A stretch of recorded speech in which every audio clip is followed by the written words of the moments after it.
Hello everybody. Welcome back to another Hangar Bay. So excited to be here. Everybody's in the house, man. We already got people waiting in the background. How's it going? What's up, everybody? Average, what's going on? Gold Package, Blizzard Gaming. I don't know if you're new here or what. What's going on? How's everybody doing? What a wonderful Sunday. Oh gosh, I gotta fix this.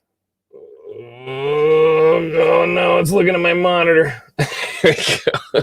Sorry about that. Glad to see everybody here. Welcome to another edition of the Hangar Bay. It's Sunday. We're getting ready to start another week, so I figured we'd end it with the bang. Everybody hang out from the community. Let's talk about some stuff. Not a whole lot going on in news. Positive, anyways. They're taking away my slave one. We're not going to talk about it a lot today, but remember, when you see these things, you see them out there. When they do these kind of things. What did you do about it? I didn't do anything. Whoa, what? Guys, don't be like my friend here who didn't do anything. Not doing anything is part of the problem. Don't be part of the problem. Be part of the solution, okay? Just cry, scream, get on Twitter, yell, make a big fuss. That's what we do, right? As Star Wars fans, because we're just children. Okay, guys, well, without any further ado, I'm going to bring some people in to say what's up. We've got Strike, we've got Patrick, we've got Aiden, we've got Obsession, and we got Teammate. What's going on, brothers? How you guys doing today? Hey. Pretty good. What's up? Yep. Decent. You know, just reeling and enjoying this wonderful Sunday, sweating my nards off in this wonderful Nevada heat. How about you guys? Pretty good, man. Yeah, I'm enjoying my 60-degree weather in Colorado today. Oh, I hate you. Yeah, it's going to be hot soon again. We just got a cold front. Yeah, it's cool here for a moment too, so I'm enjoying that. Very nice. Obsession, how you doing? You're in a worse heat pattern than I am. Different part of the state. Yeah, it's all good. I'm staying inside right now. I'm not really leaving the house. Yeah, hot. Probably a pretty solid call. Yeah. I haven't left the house all day, to be honest. Oh, that's not true. We went out this morning looking for Slave One toys. So that's right. How'd that go? We got a couple things, ordered a couple things, picked up a couple things. So yeah, it's all good. We found a couple things. We did a morning stream about it. Everybody got it out of their system, so we didn't have to talk about it anymore. I did make one small thing. I tried to throw it together in like the last 5 minutes, so it's absolutely horrible. But I want you guys to watch this. I want you to know how I feel right now, so we're all on the same page. John, I want a divorce. Divorce.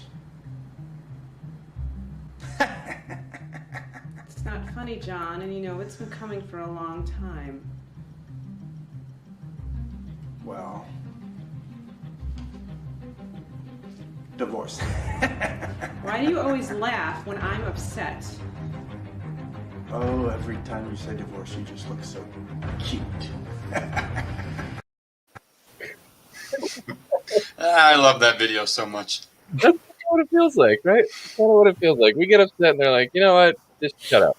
Whatever. We're going to laugh at you. Shut up. Oh yeah, we're not going to talk too much about the whole Slave One thing. Whatever. I put a T-shirt out. I'm going to buy one. I'm going to wear it. I don't care what anybody says. And that's what it is. And that's it. And we're done with it. That's kind of how it goes. You know what I'm saying? Yeah. Agreed. In other news, something exciting. We did get the Rogue One writer released, and who's going to be writing it. So Patty Jenkins is obviously going to be directing it. And then we have, what is his name? Brian Johnston Cranston. Cranston Giant Bronston. Bob Chapek. I should have had this pulled up. I didn't have it pulled up. Don't you get professional on us? It's Matt Robinson. So Matt Robinson's going to be writing it. I'm really excited for it, man. Hey, how's it going, Lainey? How you doing? Yeah, I'm super excited for Rogue Squadron because I feel like it's going to be a movie that's going to be outside of traditional canon, the stuff that we're all always arguing and fighting about, and we're going to get X-Wings. So I'm kind of into that. Yeah. Cool. Cool. It'll be Dope. perfect for us. X-Wings! Woo! Community is ripping tonight. Way to go, guys. Loving What, it. did they give any more information, or just Yeah. the writer? No, I mean, not really. We know what he wrote and what he's done before. If you guys have seen The Invention of Lying, which is actually one of my favorite comedies ever, but I'm a big Ricky Gervais fan. yeah. I love his comedy. And then he also did what was that one that I thought it was on Netflix? It was like Love and Monsters, I think, was the name of Oh, it. yeah. Yeah, I heard there's good like things about it. That it's, show. I thought it was good, man. It wasn't like anything to write home about, but the mean, it guy's was- got a Yeah. guy's got a knack. It was very enjoyable. Fun and enjoyable. Oh my god, this is so dead. Should we just be toxic? No, I don't know. I You mean, give me names of directors and stuff, and I can't really speak much on it. I'm not a big guy like that. Yeah, yeah. I mean, Patty Johnson was the daughter of a fighter pilot, if I'm not mistaken. So she definitely grew up with stories. I don't know what her dad told her. If it was like we were in a high speed chase and I was upside down and I flipped off the MiG. You know, if we got a moment like that, a Top Gun moment where an X-wing comes over the top of a TIE fighter and he just flips him off. I'd be better if he waved. I mean, if it was an X-wing flying over a tie, and the tie happens to look up, and then you just see, hi, right, Like a salute or something. as he pulls behind and shoots him out of the sky. That would be pretty awesome. I can't lie. I wouldn't mind seeing that. That would be really fun. Dude, 2 Star Wars has been lit up all day about this. Oh, jeez. I love it. I mean, it's great. You know, like we say, we're not gonna do it here, but I'm not gonna not let anybody else do it. So, Fired point. up all day.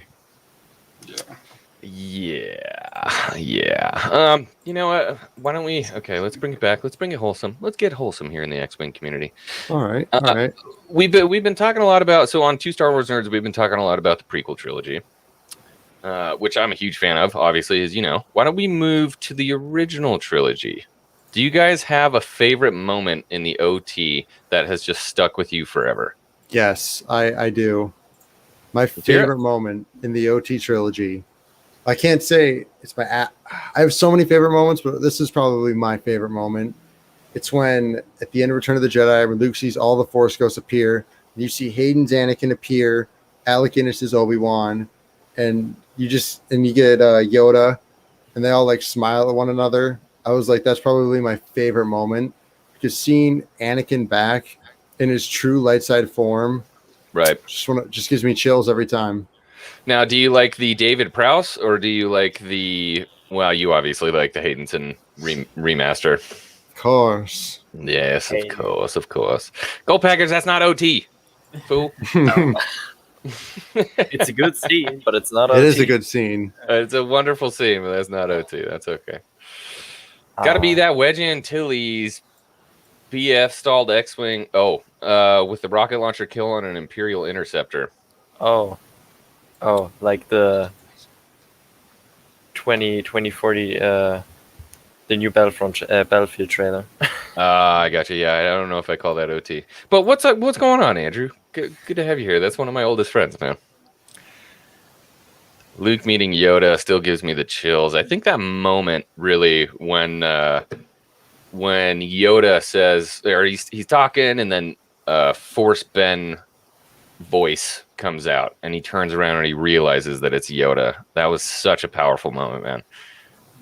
I would probably say when Vader's kind of teasing Luke with like, so you have a sister, and Luke is like fully like enraged and like just kind of losing it for a second, and like the music kicks in, I think, and then him realizing that like his dad has like a cybernetic hand, and I think that's like my favorite scene probably. Oh, you're talking about the Fury of the Jedi moment. He cuts his hand off and he's looking at it and he's all and he's like this hesitation. Yeah, that was what I was gonna say. So Jedi of him to just cut off his hand. Right? It's a Skywalker thing. What do you want to do? They love cutting off mitts. No, Dooku cut mitts off. I mean, a lot of Jedi cut mitts off. Hey, what are you doing? Get out of here. Get out of here. Matt, This I love frickin' Of guy. course. Matt Empire Risman. I really do like that first scene in the Falcon.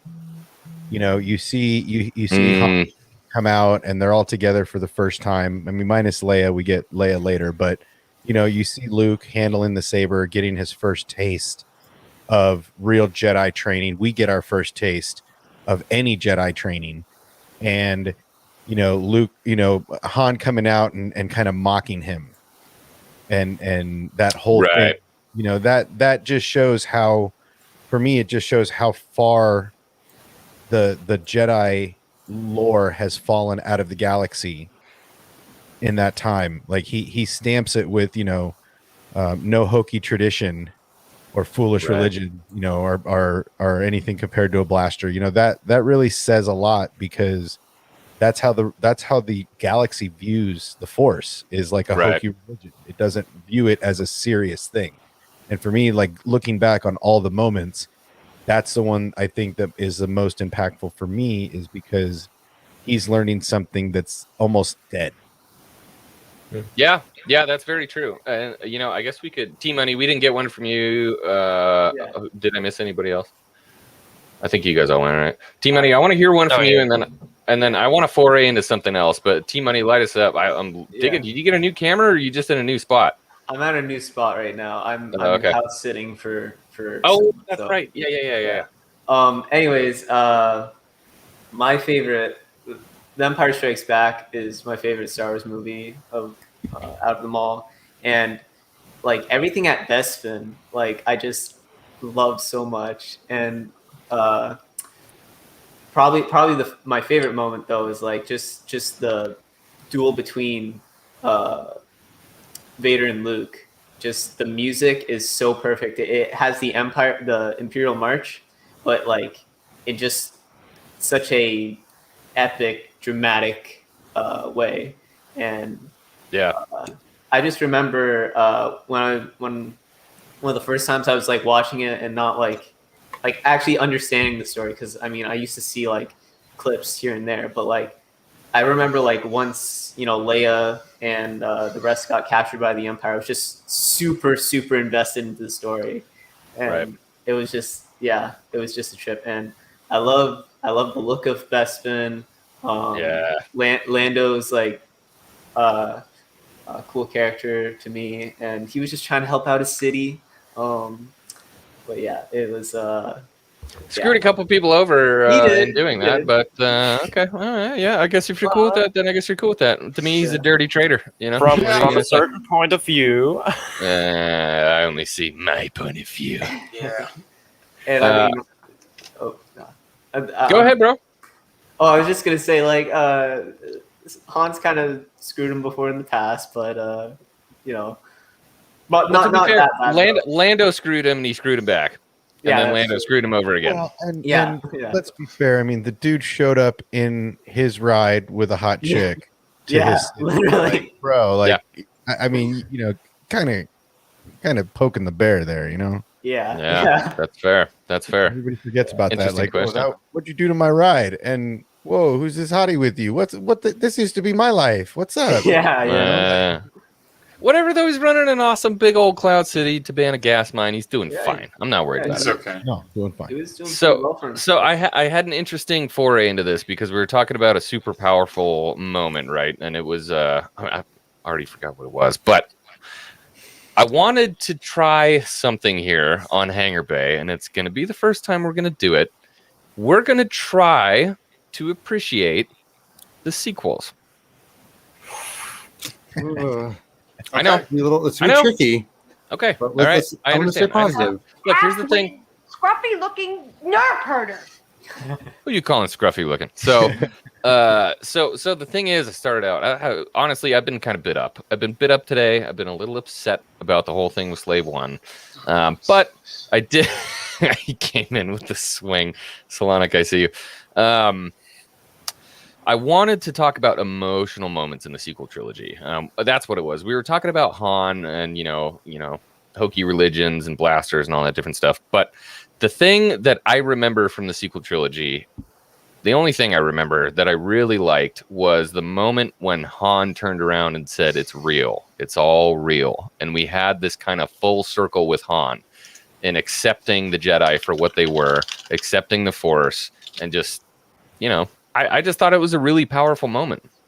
Well, it's a full circle. That's what makes it so impactful, is that you talk about the moment, you know, I was talking about, where he literally outright mocks it in front of the Grandmaster Jedi that's left and the future Grandmaster. And twice, remember when he's leaving and he goes, "May the Force be with you."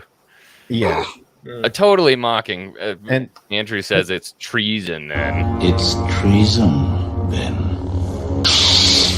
He watches what Luke does in amazement, and then Leia goes on to be trained also. You don't think he was on that planet at that time as well, where she was, or at least in the vicinity, before and after. And then he watches what his son is capable of, and then everything falls apart. Like, he watched the whole thing, you know, from stem to stern, and then is listening to two people say the exact same words he's talking about. Like, oh, is that real? Oh, it's a myth.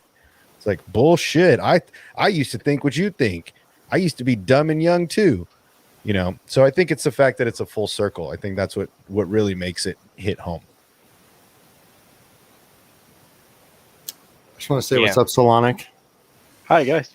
What's up, brother?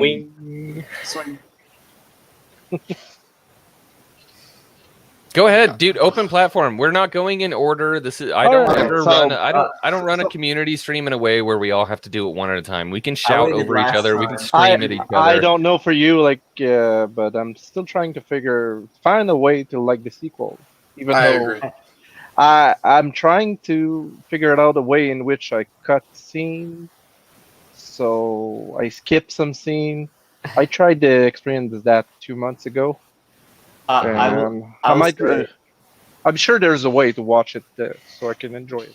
That was gonna be mine. I was just gonna say probably one of the moments I remember was that I was in the theaters, and just when I heard like all the Jedi voices in The Rise of Skywalker, and I heard Ewan McGregor, and then after I heard Liam Neeson, then I heard Samuel Jackson, then I heard Hayden Christensen, and I'm like, yeah, I freaked out. I really I much would have rather preferred to see the Force Ghosts. Yes, that's what I was just saying, like a Return of the Jedi moment, right? Where we see all of them there. I think that would have clutched it so much harder. So it's still disappointing, but I still do remember being in theaters and like literally being ecstatic, like just couldn't believe it.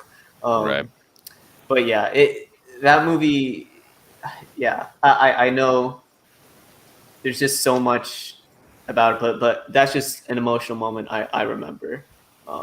But we're gonna see Hayden and Kenobi, so yeah. I mean, watching Luke transition the same way Yoda did, in similar fashion, with his cloak just dropping to the ground. That's, you know, again, another full circle. Like, he watched Yoda transition into the Force, and then he does. However it happened, whether you like the way it went down, you still watch him fall, turn, dissolve, just like everybody before him. You know, right? You watch Ben Kenobi do the same thing. You know, the only one he didn't see was his father. What? You don't like Han? What are you even doing here? What do you mean you don't like Han? Everybody loves Han. No, that for sure. I agree too. You know, I like the Rise of Skywalker Yoda was awesome. I think they could have done something differently with the puppet, in my opinion. Looked a little off to me, but I mean, Star Wars obsession, we talk about this all the time. I think the best quote in the sequel trilogy for sure is, "We are what they grow beyond." Right? Good. That is the true burden of all masters. I was like, ooh. When I see that in the failure fan cut, it makes me emotional. Yeah, that makes me emotional. But for some reason, it didn't do it in the movies. I was going to say that. Sorry, go ahead, man. No, it's all right. I was just going to say that one of my favorite moments, and I hope, because my favorite moment was the Force Ghost voices, but one of my other favorite moments, and it only became my favorite moment once I actually learned about it, and I hope I don't get some flack for this, but there's this scene. Well, it's the scene in The Last Jedi where Luke dies. Because if you read the novelization, it really strongly hints that when he looked up in the clouds, like he saw Anakin, Obi-Wan, and pretty much all the Force ghosts, but mainly Anakin. I'm like, that's so full circle in a way. Like, I really like that, or the idea of that.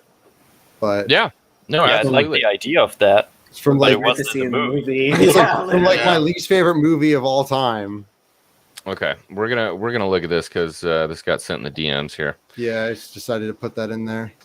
I don't think it. Hold on. I did something boo-boo. I did a boo-boo. I didn't click the share audio. I got to remember to do that, man. I got to remember to do that. So give me a minute here. Talk amongst yourselves. Doing that, I agree with you on all. For me, all of the Yoda stuff on Octu was real. Like I enjoyed that a lot because he was a little bit twisted, right? Like he was a little old man Yoda twisted, kind of laughing at him, having fun with him.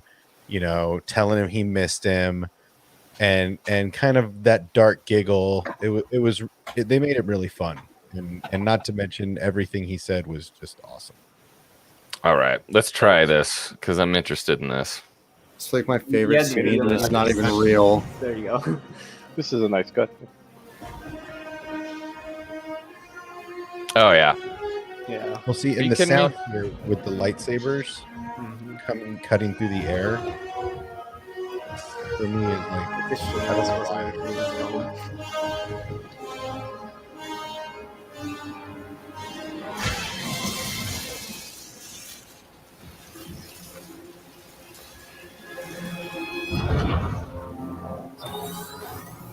Back on! This is our last chance. We gotta hit those cannons now! Did you guys see Ghost right there? You are nothing. A scavenger girl is no match for the power in me. I am all the Sith. And I.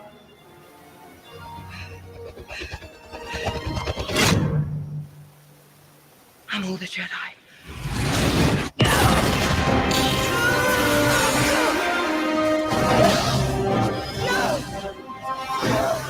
With them force pushing makes more sense. Yeah. yeah, like pushing her forward.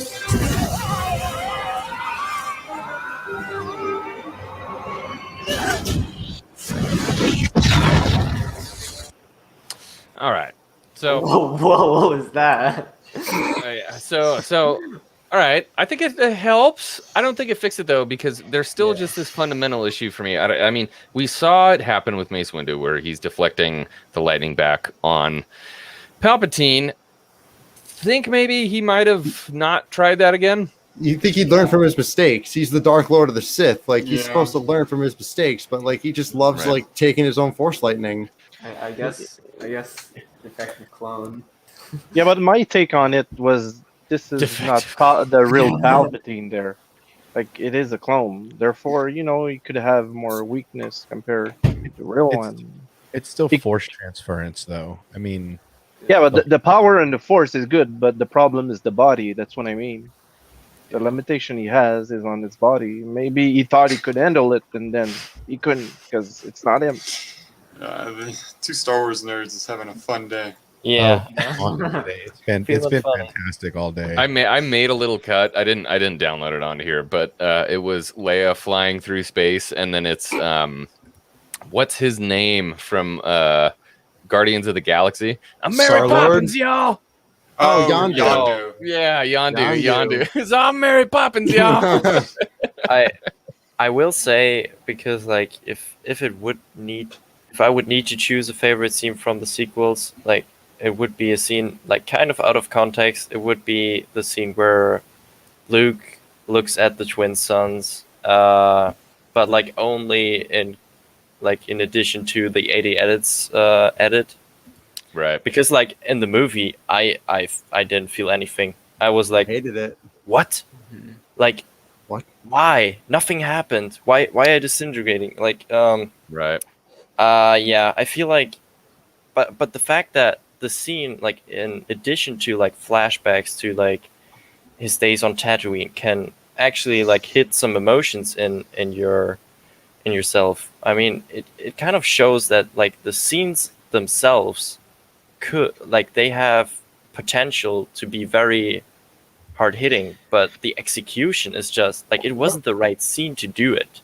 To me, Like, it was just the context didn't fit. They were trying to redo the original trilogy, and the original trilogy is all about the hero's journey. And I think that's what's missing on the sequel. Like the prequel still has kind of the hero's journey, but when the hero fell with Anakin. I think it can be widely argued, though, that Rey definitely does go on the hero's journey, for sure. Yeah, and I think they're powerful though. Well, I feel the hero's Right, journey is so- all about fighting against yourself. Like, what I mean is like, in life, there's always trouble that will come your way, and you will fall sometimes, and then you have to fight back. That's what the hero's journey is all about for me. Right. I will say this, and I'm going to quote Mando Luke: "Talent without training is nothing," and Rey seemed to have talent. Is that a jab? Do you think? Do you think that was a jab by John and I don't care if it was a jab. I'm going to use it as a jab. No, I don't think so. You don't think so? I don't think so. And to be quite honest, I think they learned from their mistake. I hope they did. Like that's my take on it. Like, because what I've said in other streams is that you can say whatever you want about Disney, but we still have Star Wars. Yeah, at least we have a company to give it to us. There's an interesting comment here. Do a collab on a rewrite. How would you do the sequel trilogy? You know who did it really well was the Critical Drinker. He did a lot of videos on the sequel trilogies, and he did a rewrite for it, and I thought it was really good. So if you haven't seen it yet, go check out Critical Drinker and his sequel trilogy stuff. They're good. Oh God. What about Finn as the grandson of Mace Windu? Then we could have gotten serious about Mace. I'm serious about a series about Mace. I thought you said serious about Mace. Yeah, I don't know. I'm still hopeful for it. You know, I made a TikTok about Mace Windu, and it got like 60,000 views, and a bunch of people got really mad at me because of what I posted. It was a part of the interview where Ming-Na Wen was. I thought she was being sketchy. She's like, I've never worked with anybody who was a Jedi before. And then she rolled it back and she's like, I hope we get to work together someday. I'm telling you, I think he's coming back. If he comes back in Book of Boba, I hear a lot about the talk of a fight between the two, between Boba and Mace. I think it would be good to have the fight happen and have Boba win and Mace die, because that would, in my opinion, give us a good opportunity to have a series based on Mace that I would like to see start from the second he falls in the Coruscant. Right. Yeah, but I mean, where's he been, man? I mean, you got to be hiding somewhere dark. Yeah. Not get discovered. Like, you can't just be walking the streets of Coruscant, hanging out with your. What if he lost his memory somehow? And your bionic arm, and not get discovered by the Emperor. I mean, he's out there force feeling for everybody. He's building Inquisitors. He's sending Vader out. I mean, they're on a hunt for any lightsaber. If you turn on a lightsaber, the Empire's like, Vader, you know. Yeah, but he might. I mean, probably doesn't have his lightsaber. That thing went flying way before he did. My point being is that the Emperor is sitting there trying to feel Force users through the Force, and if Mace is out there as powerful as he was, there's no way you go under the radar for. They didn't find Yoda, to be fair. You know, Yoda that's was more. He was on Dagobah. Dagobah he was on a nexus of a dark side energy. So this is why I thought that Mace went into something very dark. And my take on it is that he probably doesn't want to be a Jedi anymore. Yeah, that's a lot to say about Mace Windu, man. Well, that's all he knows. He was wrong all along. Like he was the one who was complaining about Anakin, saying, well, we shouldn't train that kid. I mean, he was right. He was right and wrong. He was right and wrong. I was right. Like when his falling down with his arm, he was like, I was right about you. He only left out the part that he was part of the problem. He would probably Yeah. be like, F these guys, and I'll do my thing. Yeah. I mean, but how do you not go find your road dog Yoda? Right? Like, how do you just like, where's my road dog at? Like, you don't Maybe go. Well, how he do you? got I too mean, dark. how do you even begin to find Yoda? You know what I mean? I don't know if Yoda ever told Mace about Dagobah, and if Mace were to come back, I see Mace being just like this kind of like Saw Gerrera type character, like an absolute extremist, like going to the absolute limits, like truly true, like testing the boundaries of right and wrong. That's what I mean. You can't do that when the Emperor's out there hunting down any But Force that's user. the thing. So, have you guys read the Hair of the Empire? I have not. Oh yeah. Yeah, of Okay, course. so you remember Jairus Sabayoth? Sabayoth, yeah. Sabayoth? I think that Mace will be that kind of character. That would actually Crazy as him, pretty like dope. like traumatized by the war, traumatized about what happened, and then he got crazy somehow and full dark side. Therefore, And, they like, could. went to a planet and took control of like a village or something. Just like I don't know. I can't say, but all I'm saying is I could see a crazy Mace Windu. What if Mace Windu like straight up just turned to the dark in order to serve the light? You know what I mean? He takes Vapod like way too far. That's what I'm And basically saying. he just like he gets just absolutely consumed by this hate for the Emperor, and that's all that drives him. You know what I mean? He was on the cusp of glory and lost because of Skywalker, and so his hatred for Vader and his hatred for the Emperor drives him to so strongly delve into the dark that he winds up kind of being almost like his own Inquisitor, but for the light. I see Mace kind of being like a Star Killer type figure, just all this rage and power and just unleashing it all. But like, I mean, And I don't know how to describe it though, because like, if he were to do that stuff, then why wasn't he around at all over the 19 years? And look at how the Emperor found Savage and Maul. Right. Right. He wasn't. He didn't. Nobody called him and said, "Yo, there's these two light or red blade users over here. You guys should come over and handle this." Nah, man. He was like, "Hey, bring me my ship. I got to go handle some business on my own. I don't need guards. Stay here. I'll be back." And he goes, Right, and but sees also Master. didn't Palpatine and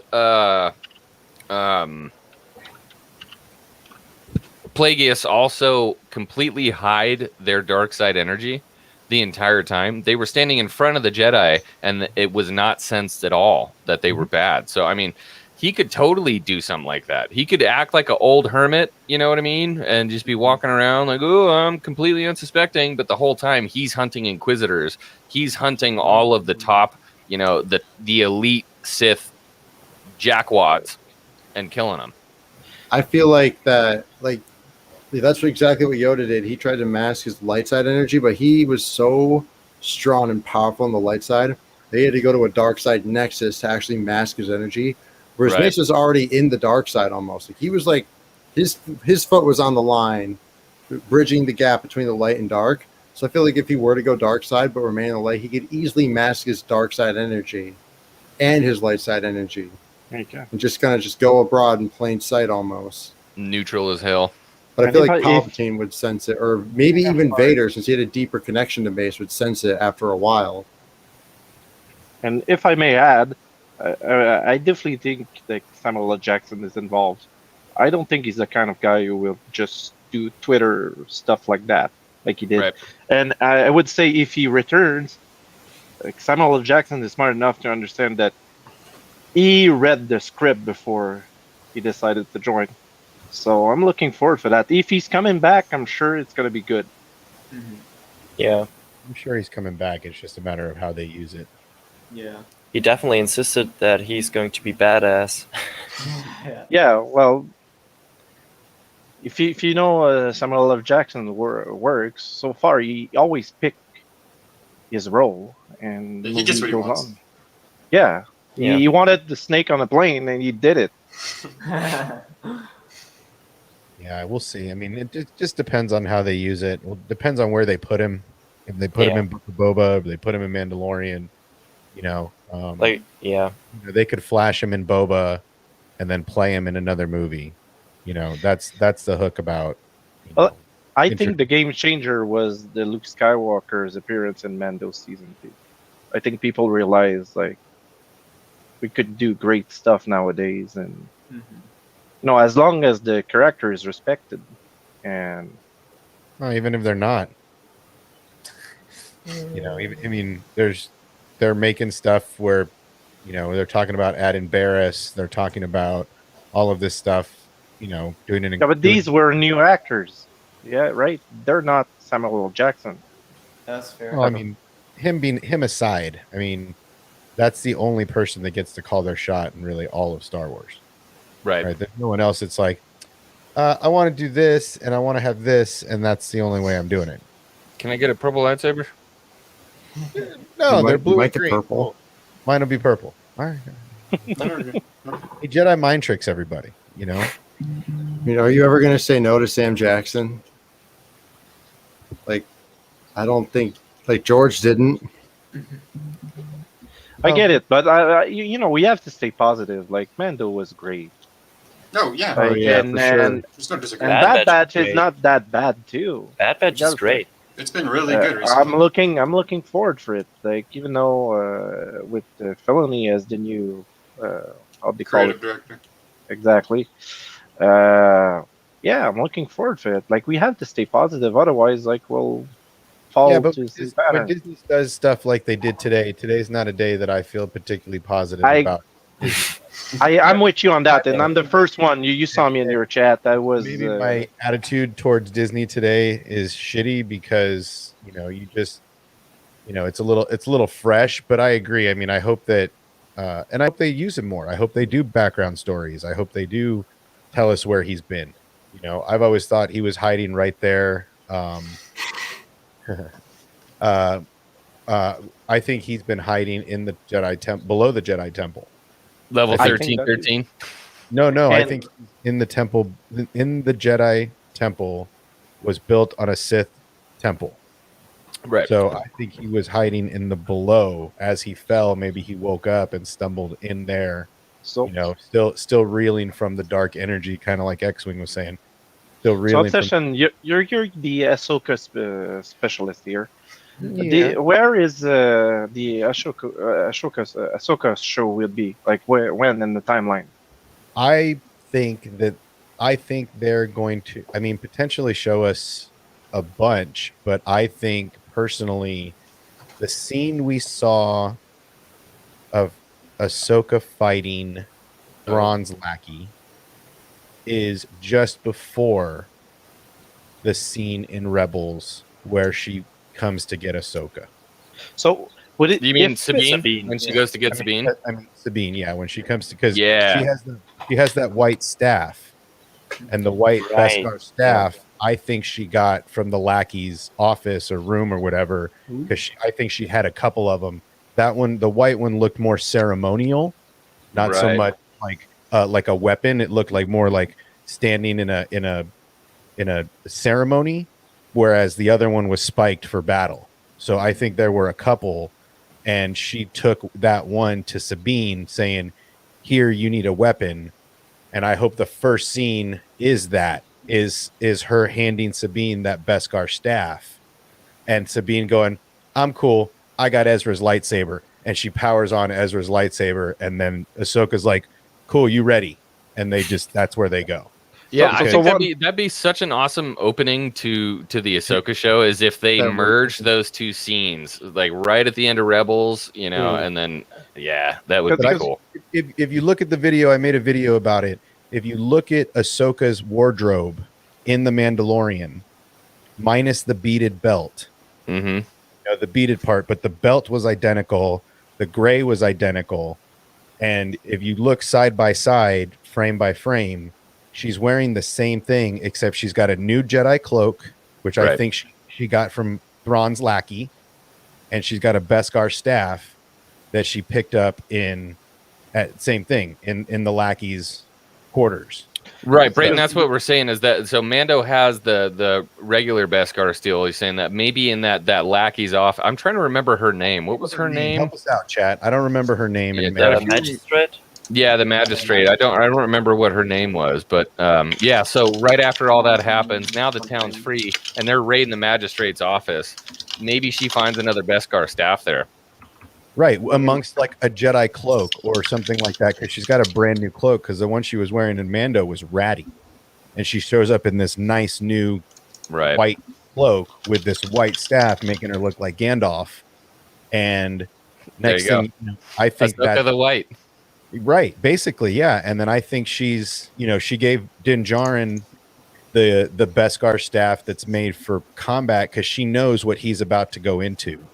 Right. And she knows that Sabine could probably alter that staff to make it more like a weapon instead of a ceremonial Beskar staff. The reason why I asked for Ahsoka was like, do you think that, because one thing that I don't get from Rebel, and you may have the answer from the book, is that when she entered the world between worlds, what happened in between? Like she stayed up for a while, right? My theory is that she stayed there on Malachor until she felt Vader die, because she felt Anakin the first time when he was in the ship when they were dogfighting. She didn't feel Vader die. She felt Anakin die.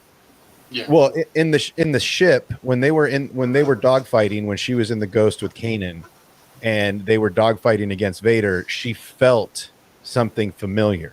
Right. And so they go on this thing, and then it's the Force. They're in the temple, and the Force shows her who Anakin became, and then she meets up with Vader, and when he says Ahsoka after she slashes his mask, she feels him for the first time for that split second when Vader lost control. And then Vader regains control and goes to kill her, but she felt him, so she knows he's alive. She felt the spark.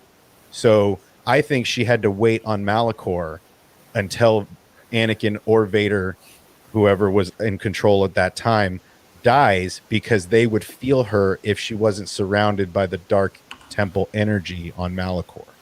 See, that's the hook. Could you imagine getting Vader and Ahsoka together in the show? Oh, dude. That moment.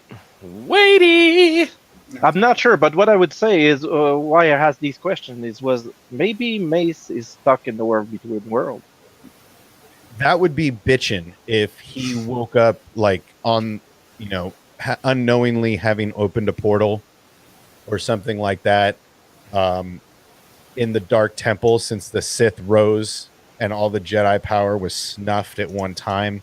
Maybe a door opened that wasn't open before because of all the light side energy. Right. In there with his burnt up arm and ends up in a world between worlds. That would be super cool. Right. But, and it would be even cooler if he popped out after the Emperor's dead, like in the Mando. Yeah.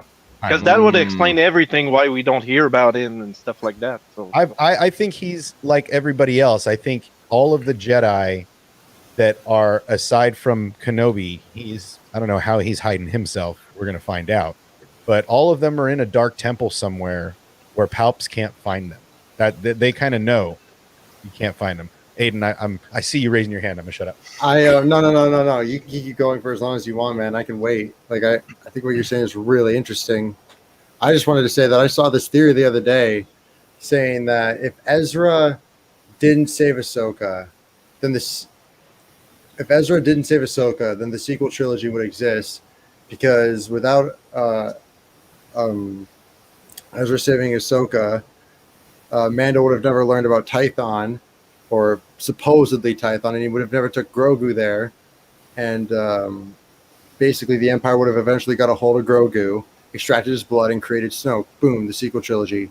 But with Ezra saving Ahsoka, he basically alters time, and that since the Empire failed to get Grogu, possibly no Snoke, which means possibly no sequel trilogy.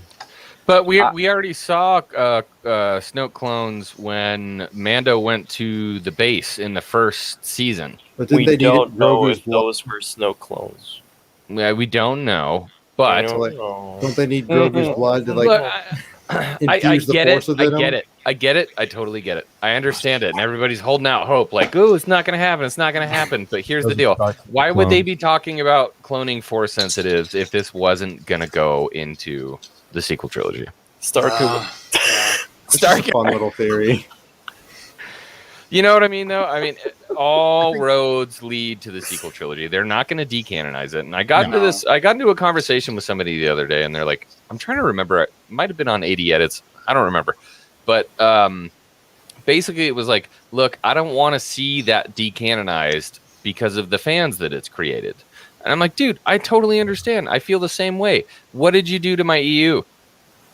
I think that was Justin is Lost on your. That was Justin is Lost. Council. Yeah, it was Justin. He was like, dude, I don't want to see them do that. And I'm like, well, they did that to my EU though. It's the same thing. They decanonized everything that happened in the expanded universe. So part of me feels like, too bad, so sad. You know, you did it to me first. Yeah, it's already happened. You know, it's not like this is a huge event. Yeah, this is already happened. I mean, you can thank Disney if it doesn't work. I mean, well, I could see a situation in which there are more EU stuff in this universe going forward. Like, I think they're trying to please both sides, and I think that's the only way you could do that. They need content. They got to find stuff. That's also part of the problem is that they kiboshed the great, you know, the great Grandmaster Jedi George, and they put his in the paper bin and the recycle bin, and they came up with their own stuff, and then their writers are like, now what happens? And so, my favorite part, and there's no source material. Right, and we had this conversation. Marvel's got source material for days because they didn't oust anything. They just said, we'll figure out what we put in where. And now Star Wars is having to go to Legends and EU content to facilitate their next phase. And thankfully, George and Dave know that EU and that Legends stuff, and they're able to implement it in a better way. If they add Darth Talon in, I'm convinced that the remainder of the stuff that's going to come out for Star Wars is going to be a blend of new content and EU. If Darth Talon gets added into Star Wars, that's the key for everything, because Darth Talon that's George's sequel trilogy hinges on Darth Talon. She's the key to all of this. Yes. Well, I mean, you know, Maul's gone, so is that, you know, is this post Maul? I mean, are we going to get some flashbacks to Maul training her? Because that would be dope. Yeah. If like, oh, hey, Maul died at the hands of Kenobi in the desert, and she now is the master because her master's dead. Like, it would be cool that Maul had a hidden apprentice this whole time while he was building the Syndicate. I have a question. Just that's not why we're here, bro. I appreciate it, but that's not why we're here. Love you, talk show. I'm curious. Darth Talon wasn't Darth Talon originally an Old Republic character, and George wanted her and Maul to team up for the canceled Darth Maul game, and the people were like, "Well, how are we going to do this? Because she's long dead, but like if George wants it, then we got to do it." It's like how, so like, it's always confused me. Like, is she technically, like, how are they ever going to find a way to like bring her from the Old Republic all the way up to like Maul's time? Because wasn't she in the Old Republic trailers, or like one of them? Yes. Are you talking about Talon? Yeah. Yeah. I mean, there was a Sith Twi'lek in the Old Republic trailer. Yeah. Yeah. Wasn't she killed by the dude with the and Talon was in Darth Bane. Talon was in the Darth Bane books as well. Yeah, but I mean, at this point, we're like, at this point, I don't really care what they do since the EU's not canon. Yeah. Why don't we just bring the stuff that we love and update it and make good new stories? And I think that's what they're doing. That's why I'm kind of like, okay, let's run, let's go, let's do it. I don't understand why Disney like had to get rid of the EU. Like, why couldn't they do like they have their new canon Disney, like Disneyverse, whatever I'll call it. Then they have their old expanded universe, but they can still pump content out into that. But like, I'll say it because Pedro Pascal thought he was smarter than all of those people that had coordinated with George Lucas and can work together with George and have conversations. You talking about Pablo Hidalgo or Pedro Pascal? Pablo Hidalgo. My bad. Yeah. I was like Pedro Pascal. Yeah, I was like, But that's because people like Pablo thought that they were smarter than the people that had been doing Star Wars research and writing books about it for years. And that's really what it comes down to. That I think that ego is a large part of why Star Wars is in the position that they're in right now, because they're having to fix a lot of the mistakes that were made in the last couple of years, and that dude was a large part of the problem. Still is, but that's why he's getting cancel cultured. Thankfully, there's that dude should be canceled. Oh yeah, I completely agree. We're going to cancel culture. We should start a hashtag saying, Pedro, or Pablo can go, something like that. Pablo can go. Pablo can go. Let's I'm get wearing, that trending. I'm wearing my red squadron shirt. Yay! Let's go! Hell yeah, I should have threw on the. I thought I should have threw on the green squad shirt. Yeah, nice. Oh, well. I like it. Pretty proud of it. I got the instant lunch shirt. That's your staple shirt, Aiden. It really is. I think you've been in that shirt for every stream that we've had. Well, I have 3 of these shirts because I got one from each side of my family, and they just didn't know it. They just got it for me because I eat the instant lunches, and so I have 3 of these. And so I'll wear one, and then if I want to wear another one, I'll just wear another one. It's like people think I wear the same shirt all the time, but I actually have 3 of these. But yeah, for every stream, I'm gonna make it a staple. I gotta wear the instant lunch shirt. Yeah. I will go grab the other 2. I will go grab the other 2. I'd say that too if I was in your position. Yeah, no, I totally understand. I believe you. If you're gonna wardrobe change, just go get your Green Squadron shirt. That's all I'm saying. Okay, so I'm going to take it totally off topic right now, to be honest. There is a lot of sodium in Marshmallow, but you know what I do? I boil the noodles, I take them out, and then I add a little bit of mayonnaise and then the sauce packet, and I make a creamy Marshmallow noodle dish. It is actually so damn good. I haven't had the instant lunches in a while. I feel like a bit of a hypocrite, but I tried this one thing because we saw it somewhere where it's you put an egg in the ramen. And it's supposed to add so much flavor. And we tried it. I was like, oh my god, that's actually really good. Yeah, hell yeah, brother. Yeah, you ever just sprinkle this flavor pack on it and just eat it without? Yeah, I've done the dry ramen more than once. Yeah, I've never tried the dry ramen. Tasty cakes, bro. When you pull and you can't afford a pot, just crunch, crunchy. Or you could also get the really tiny cups that you can just microwave.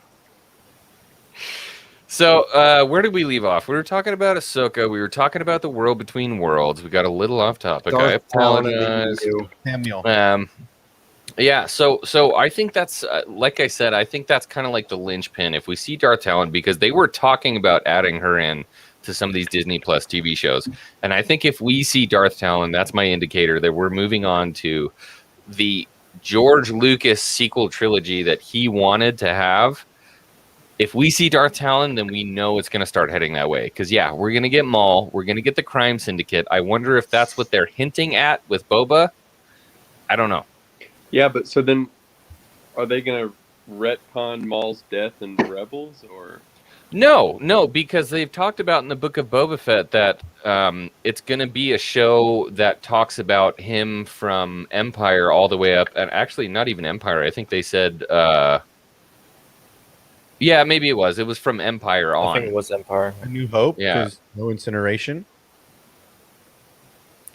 If they decide to put that in there, maybe. So they could talk about all that stuff. They could set up all the different stuff about, the problem is, we always look back to it. If that happens, that means that the sequel trilogy doesn't happen. And that's not if they do flashbacks with Boba, they would have to figure out some kind of way to split the timeline at some point where these kids get born instead of this kid. And that's the hard thing. Yeah. So, I don't know if we want to be with you. Peace out. I don't know if we want to go there, but talking about Boba and the latest Bad Batch episode, since we can see when Cad Bane takes his hat off, we can see that he has a little something on his head. Do we think that the unreleased Clone Wars arc is canon, or that the fight already happened. Yeah, that's what I saw. That the fight, like looking at Cad Bane's head, the fight could have already Yeah, happened. it already happened. Well, there already was happened. a dent. There was a dent too on the. Yeah. So you think that Omega is an unaltered? We know she's an unaltered Django clone, female, obviously alteration. But so we think that she was hop in here, bro. Grown unorganically, right? Or I mean, she was grown like Boba, but at what time? So how old is Boba right now? Another thing, 13, 14, probably. So you're 14. telling me a 14-year-old Boba Fett is now wearing his armor and shot Cad Bane in the face. Yeah, I don't buy that. I'm sorry. I love it, but I think he's too young. I'm just theorizing because I don't see Braden. any other reason why he would have that on his head. Oh no, Braden. I mean, he's got Sorry, Palpatine buddy. backing. Having cybernetic additions is kind of his thing. He's got his jetpack boots. He's got all his toys and gadgets. Having some cybernetic suit, because his suit looks tight, right? I mean, it's all the way up in his face, like with his hat. Like he's got Papa's got a brand new band. Papa's got a brand new band. I feel like it's just part of his new, like his upgrade since Palpatine paid him to go away. He's like, cool, I'm gonna get me some new upgrades. And I think Boba is still like growing up with Bosk and all of those band of misfits, still learning to become Boba Fett. I don't think that duel has already happened. I don't think there's any way. I would really like that to be, because like first of all, I would really enjoy seeing that duel like on screen, and secondly, I always thought about it as like, because in the OG trilogy, Boba is the bounty hunter. He is the best bounty hunter, and I just feel like Cad Bane is like the last hurdle for him to become the best bounty hunter. So I feel like that is like a big deal, that like their show off, their standoff. Cad took it from Django when Django died, and then it's only fitting that Boba takes it back from Cad Bane to become the most ruthless and best bounty hunter in the galaxy. I heard it from, I forgot who I heard it from, but Cad Bane could easily still be alive during the OG trilogy, because we know since he is hired by the Kaminoans, and the Empire will eventually probably find that out, he won't want to be in the same room as Darth Vader in The Empire Strikes Back. He's probably not going to take that bounty because he's probably hiding from the Empire. So Cad could easily still be in the Outer Rim or something during the original trilogy, and then we could see the duel in the Book of Boba Fett. That makes sense. So, Yeah, but that's the but I thing with the don't duel. think he's going to survive until the OG trilogy, because I mean, in Empire Strikes Back, Boba is already the best bounty hunter. well, I mean, they didn't explicitly like take statistics on, like, I mean, I'm pretty sure I read that in a book on Empire Strikes Back, but I'm not sure. So it could well, it's also be subjective. different. Also, you know, Cad could think he's the best bounty Cad hunter, would and be Boba could think he's the best. Cad would be old as hell. But in- to be fair, though, Jedi Scum says we don't know how long this Yeah. species lives. True, but Just like Duro? Bo-Katan. Bo-Katan's supposed to be like 50-something, but she looks 40. Still kicking butt too. Yeah, Also, but I think two Star Wars nerds put something out today. I think it was two Star Wars nerds. They said William Dafoe for live action Cad Bane. Honestly, Yeah. I want that. I want that. I think I'm that'd be really about cool. it, man. That would be. He's got the voice for it. It's just absolutely perfect. if Just, he's in Mando, I want him to be Clint Eastwood. I hope that those tubes though aren't juicing goblins. Too here. old. I always thought he was based more on Lee Van Cleef's character in Good, the Bad, I and just the want Ugly. the voice to be the same because Cad Bane's voice is so like. I feel like William Dafoe would nail that, dude. I Spaceman feel like if anyone Wider. could do it, Willem's the guy. Yeah. He's just so badass. You know another thing about Omega? I remember from episode 1. So why did Tech say she was the 5th enhanced clone if she's not altered at all? If she's a pure clone, like full DNA of Django, then that means she's not enhanced. Well, I her mean- special power is she grows normally, I guess. Yeah, but she's not. But that's not enhanced. We might as He well. could call have it- like Well, that's put it an side ends by compared side to a with clone what a trooper. normal clone would be. I mean, she's not a normal clone. Maybe he just looked at it this way. Well, maybe we haven't discovered her alteration though. I think we Maybe there's haven't. more. Maybe there's more to meet the eye. I mean, we just looked there and is found a out. reason why she's female. That's not normal. I mean, I honestly I really hope that they're also searching for Boba, so that they can create a pure bloodline, Django, DNA. Like the reason Wait, she's so a like girl the is two of them gotta like. I was thinking that they just got to find Boba for specimen and use her and use her for like a baby, like a almost like an alien version of like. What if their plan was to keep Boba all along and that didn't happen? I think the Kaminoans are moving on from the Django template. They're clearly. I think there's something that we don't know that they're doing, and I also think there's still a little more about Omega that we haven't found out. Right. Like I don't think she's pure clone Django. That's it. Like, I mean that's awesome, but I think they've been the way they've been wording things. And they always cut off sentences and then cut to a different planet or something whenever they're about to tell us something. Mm-hmm. I don't know. I think it's also fitting that we caught that old cloning facility, right? Because that was like probably a V1, V2, and you saw what the Kaminoans used to look like, right? They were not so long necked. They were more, what we picture aliens as.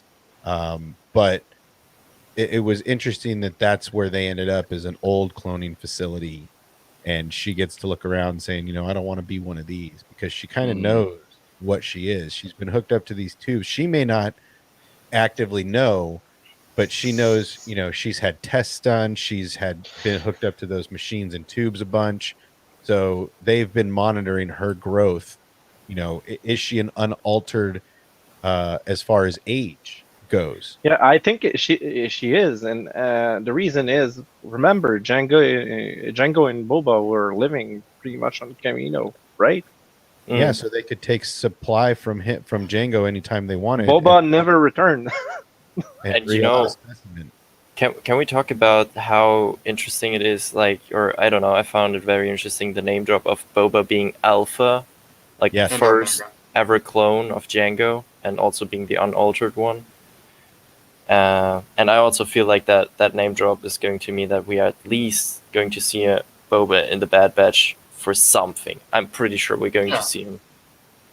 Well, when I first heard Omega, my theory was she probably has a disease or something that'll affect all clone, but I'm not sure anymore. Well, she's got to have something. I mean, they say she's unaltered, but if they took her from Django's DNA, they had to have altered something to make it a woman, right? Oh, that's really clever. I didn't even think about. Yeah. I didn't even think about having like a genetic.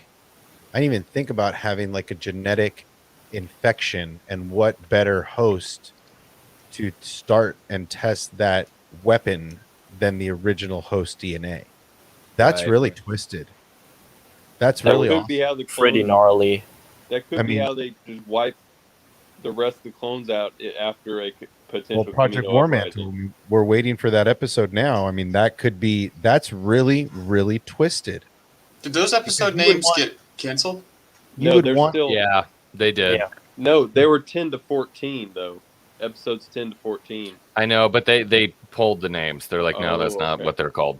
Well, even I mean, we'll find out. We'll find out. So what a cool. what a smart, scientifically backed idea to having the clone with the best DNA guarantees multiplication. Like that's really clever, man. If they do some stuff like that, that's really smart. You know, that could be what they're trying to do with Grogu. But do it to Force sensitive beings, just like doing with Omega to clones. I don't know. That's really clever. Because they're in Legends. Oh no, Plagueis and his master Tenebris. They were trying to concoct a disease that would eliminate the midichlorians in all Jedi. So maybe they're bringing that back for some future plan. Maybe, but I'm not sure anymore. But because Omega is the last alphabet in the Greek alphabet. So therefore, it needs to make sense. Well, that's very religious too. The Alpha and the Omega, the start of the year. I know. That's very Yeah. cemented. It's either that or they will create a bunch of female clone to breed, a next generation of stormtrooper or whatever. I don't know where they're going. That's kind of why they mentioned Boba as Alpha, is that because he was the first unaltered clone, and then they started altering. She was the last unaltered clone, Omega. I wonder if there's a bunch of unaltered clones that we don't know about. That's what I've been thinking. Like there's just tossed in the mix once in a while, just to see how they'd last. Who knows? Maybe those guys are the reason that we see Rex and all the other guys, and they're old. I want and to they're see doing Beta. fine. Yeah, I was gonna say because they're Beta and Delta and like all these different Greek numbers that we didn't know about. They're the reason they're still alive and kicking, is because they were unaltered as well. Like I said, I think the original plan was to keep Boba and Camino, so they could create clone. And the original. I mean, the original plan was Django was alive. Yeah, but the fallback would have been Boba by default, right? Right. I mean, over Makes no sense. over 50 years, Django would have died for sure. But I mean, that's why maybe Django is Alpha and Boba was Beta, but he didn't want him called Beta, so he called him Boba instead of Beta. Oh, you read it, girl. They already said he's Alpha. Just saying. Yeah, he's Alpha. I think we're going to get to see him. I really do at some point. I think by the end of this season or next season, since they've announced there is a season 2. Have they? Is it official? I haven't heard that. I don't know. I haven't heard that. Where have y'all seen that?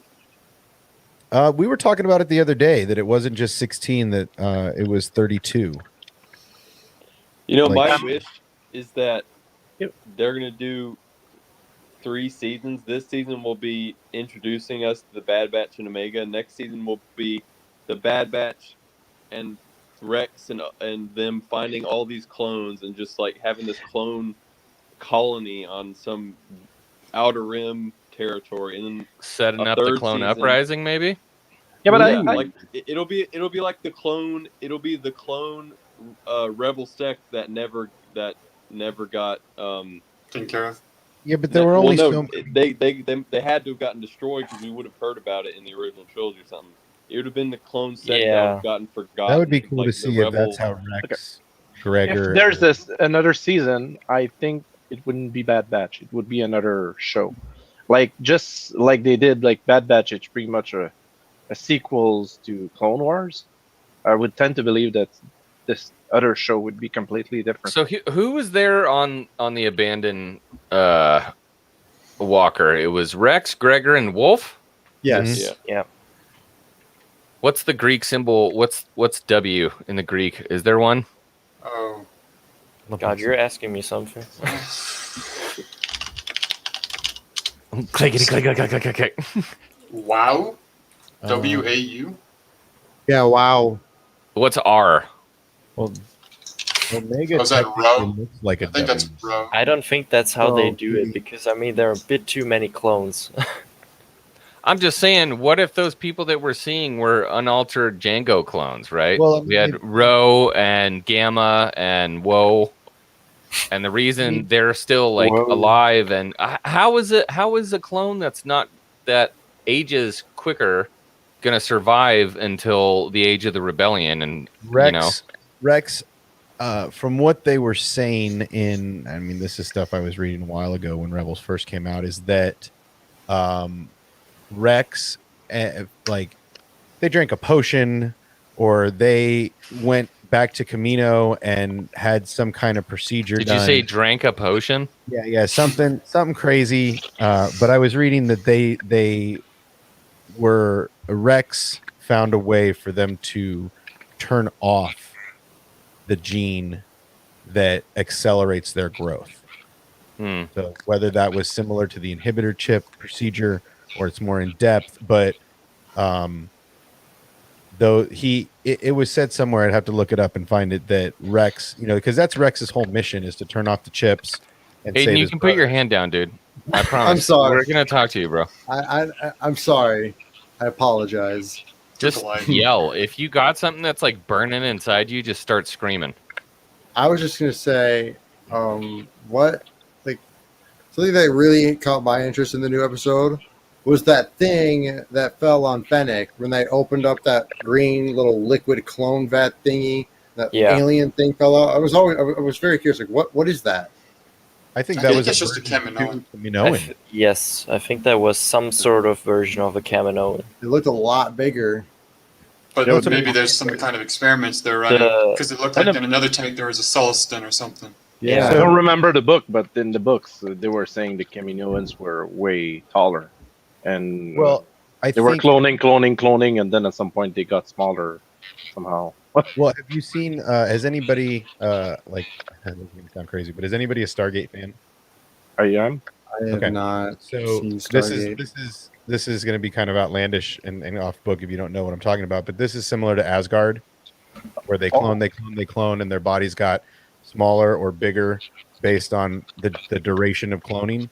This I feel like the Kaminoans follow the same lineage of degraded. Oh, I see what you're saying. So like I think that clone batch because Lamassu, right? That's the head. Yes. Okay, so Lamassu, the minister, said go to the old facility, right? That's their old cloning facility when they first started cloning themselves. That's why they're so good at cloning because they've been cloning themselves for generations and generations. And so I think that was version 1 or 2 or 3 before they built these newer facilities and then became longer stretched necks and longer limbed out over time. So you think that facility was just for when they were cloning themselves or other Kaminoans? Yeah. Because I wonder about what was in the other tanks, though. Because I swear when we first enter that room with Omega, the first tank we see doesn't look like a Kaminoan of any sort. Yeah, it looks like it's a Sulston. It is said that the Kaminoans have also cloned other species before the clones, the clone army. So Sci-40S is not the first one who did an order. Right. Yeah. And actually, Plagueis was trying to do it long before that. He was trying to clone. I don't remember the name of the species, but they were a bunch of savages that they used to do like rituals in front of. There's actually a part in Obsession. Help me out. Anybody help me out here. What's the name of? It's Darth Plagueis, the book, Darth Plagueis. Yeah. Where they do that, and Palpatine pulls one of their hearts out and bites it. It's like a total Indiana Jones moment. Yeah, it's like Kalima. Yeah, total Kalima moment. It was awesome. Palpatine's ruthless, man. I mean, he's a true Sith Lord. I would love for them to make a Palpatine backstory movie, and as dark as Plagueis, cast Tom Hiddleston as young. Yes. I'm so in for that. 100%. Who that he is? looks like him. The guy who does. Sort of same face. Psionic Loki. Oh, Tom Hiddleston. Yeah. Oh, yeah. Sure. Yeah, I'd be up for that. It'd be really cool for it to be like he's still on Naboo and he's still in school and Plagueis approaches him and he's still got but he's got that like gnarly widow's peak but still with brown hair. Yeah. Hey, want to learn about something? Want to learn some you want to dark come over side? here to the dark side? I got some collision. Want to electrocute your bullies? Hey, you want to go ahead and spill your parents in a bloody bath? Let's go ahead and do this. Get in my space van. Let's go. I'll teach you how to stab your family real good. That's legit what Plagueis did, though. He gave him the candy. He's like, I can give you anything you want. Is he like rubbing his belly button? He's like, just come with me, bro. Just get I can teach you the dark side. How to kill your family and become real messed up. That's all you got to do, brother. I'm gonna give you And some Palpatine did it. Limited power. I'd like to go back on what someone mentioned earlier about Rex and Wolf, and they figured out a way to stop the aging process. Hold on. I have to share this really quick. I'm just going to share my screen. This is awesome. Hey, He fits the part. Definitely. Oh, it's so hot. Oh my god. That's I hot. saw one that was even better. I think Talk Show did it, and he's even younger, and he has his reddish brown hair, and he doesn't have the Sith eyes yet. But yeah, he looks pretty similar, and he's English, so he can easily pull off the really sort of sophisticated politician accent that Ian pulled off. I think Tom it would be tough to pull off So, Immune, though. If this salad would pull be the off salad. Plagueis. Nah, if you can pull off the Hulk with you can pull off Immune. Mark Ruffalo. Mark Ruffalo in a giant, if you can pull off all that cool stuff, you can pull off a Muse, and he's so badass. He's so Plagueis is so dope. Plagueis is a gnarly dude. He was blinded though.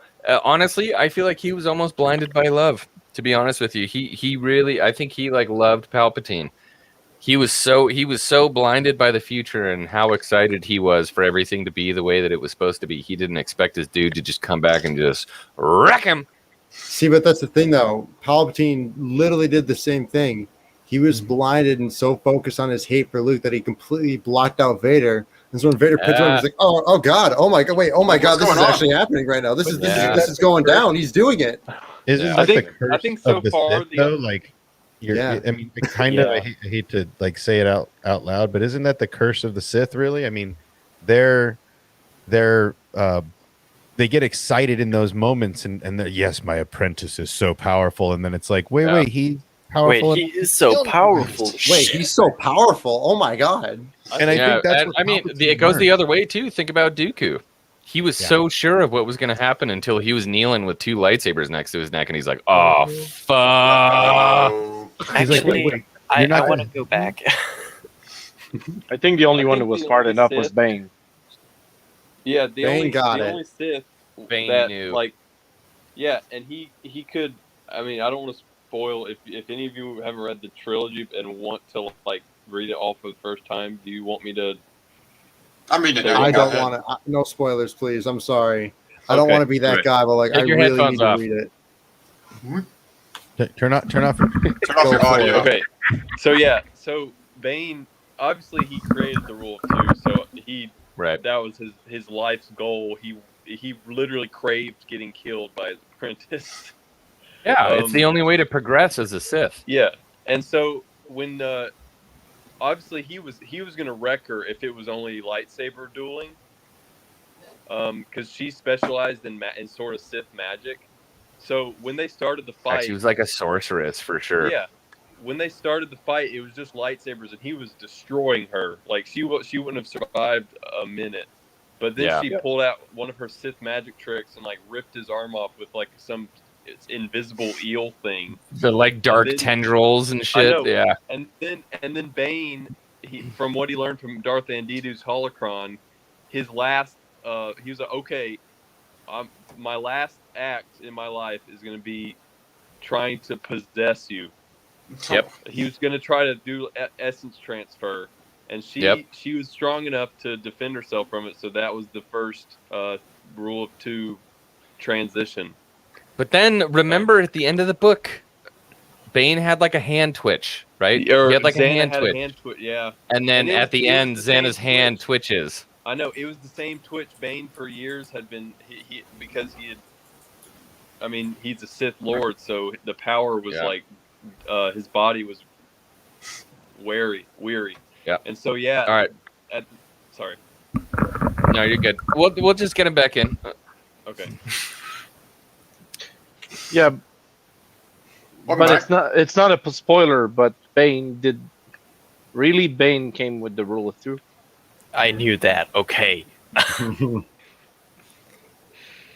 Bane created the rule of two, man. I mean, I'm not completely uneducated. Okay. So didn't Bane get the inspiration for the rule of two from Revan? Well, that's the current argument in the lore right now, is that did Bane get the rule of two idea from Revan? I feel like he got influence from Revan, but I feel like he executed it, but he didn't came with the idea. I feel like he came up with the overall general basis of the idea, but he got a lot of the influence from Revan. He was like, okay, he was kind of right. So we should probably do this and just go this way. Boom. rule of two, and then yeah, Star Wars as we know it. The main influence though was just seeing how unsuccessful the Sith were at that time. Yeah. They just kept killing each other. I know. They were. It was just back and forth, winning and losing battles. Like the Jedi were. They were unsuccessful, but they had some dope moments because of it, like in the cinematic trailer of Old Republic, like crashing into the Jedi Temple. I mean, I wouldn't have anything against seeing that again. Me neither. No, I think that'd be just super dope. I definitely can agree with the fact that the Sith are just so power hungry. They were killing each other off. Like they were doing the Jedi's work for them.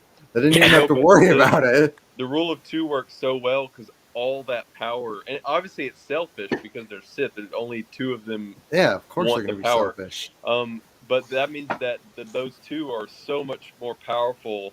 Well, other than like Revan and Nihilus and Scion and a few others that were able to become like OP level, most of the Sith of the Old Republic were extremely weak in comparison to Bane and Palpatine and Plagueis and. So do you guys think the Force works like in Highlander? Let me explain. If there's more Force users, they're less powerful. Yes. So I would agree with that. The idea that the more and I think that's why the dark side is more powerful as a whole during the Clone Wars. That's why Palpatine can shield himself. That's why he's playing this game of chess against himself, which nobody else is really. There's like 3 people that are privy to. But yeah, I mean, I think that during that's why the Jedi were so blinded, is that the Force was diluted between so many 10,000 more Jedi on the side of light and only 2. So the Force was very unbalanced, and that when Palpatine executed that, there were still a lot of Jedi running around the universe. But the idea of balance eluded, the Sith have a better idea and understanding of balance than the Jedi did. I do find it funny, though, that they have the rule of two, and they're like, oh, yeah, the rule of two is important. But then in the Clone Wars, we have like, oh, yeah, Asajj Ventress is a Sith assassin. She's not a Sith. Well, but all of even in Plagueis, Tenebris was one of Plagueis's apprentices. Right? Or was he had multiple. He had multiple apprentices. Tenebris had multiple, and beyond that, no, I'm talking about Plagueis. Plagueis himself had multiple. Oh yeah, and Palpatine did the same thing. Yeah, with Maul. Yeah. With Maul and Dooku. And then Dooku did the same thing with Grievous and Ventress, and Savage, yeah. And Savage, yeah. Right. So all of these, the Sith are always trying to find another strong enough apprentice to help them take out their master, right? Kind of like what Maul and Savage, they're like, oh, I guess I'm in charge. Well, why are you in charge? Because I'm more powerful. Well, I guess you need a lesson. Let me beat that ass real quick and show you in charge, right? Gonna learn you something. Gonna learn you something. Palpatine, and Palpatine's like, oh, you cute young Zabarax.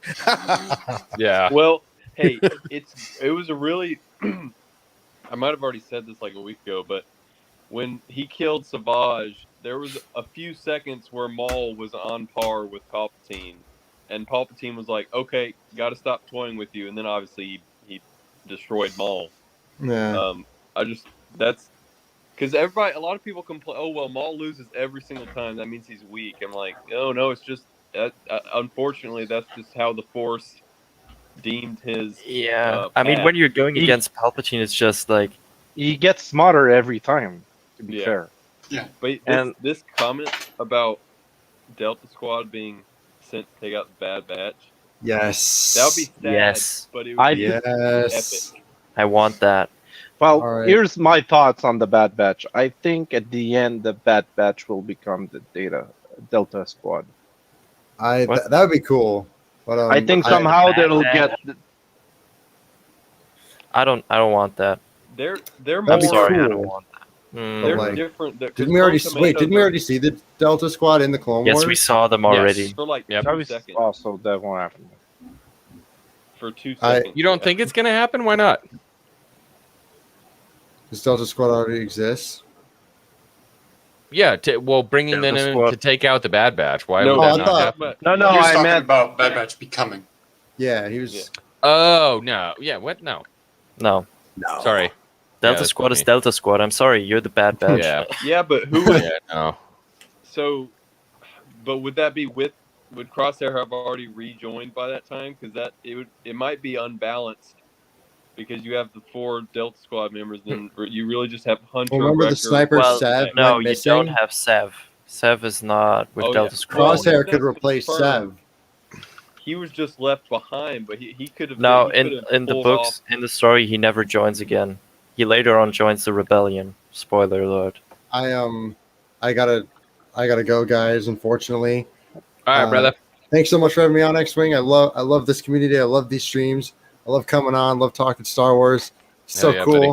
Really appreciate you, man. Strike, Obsession, Solonic, Patrick, Aeromal. Take care, guys. Had a lot of fun talking with you, and I'll see you next time. All right, see you, brother. Sorry, my lack of knowledge. Is Delta Squad the Delta Squad the clone squad with Vader? No, so Delta Squad, they're first gen clones, but they were like special forces, right? So they got deployed on Geonosis. Oh, they yeah, were the game. there. Yeah, The game. Yeah. I just got the game on the sale because Steam's got so much stuff out, and I'm ready to play that. Yeah, Start so it. basically, Delta Squad later on, after Order 66, was like one of the special forces assigned to the 501st under direct command of Lord Vader, and they became Imperial Commandos, and they were like an elite squad. Which that we were also... supposed to get that game. Exactly, and I want that. We were supposed to get so many games. So many games. And they basically helped hunting down Jedi and like highly high targets. This is what I think the Bad Batch will end up to be.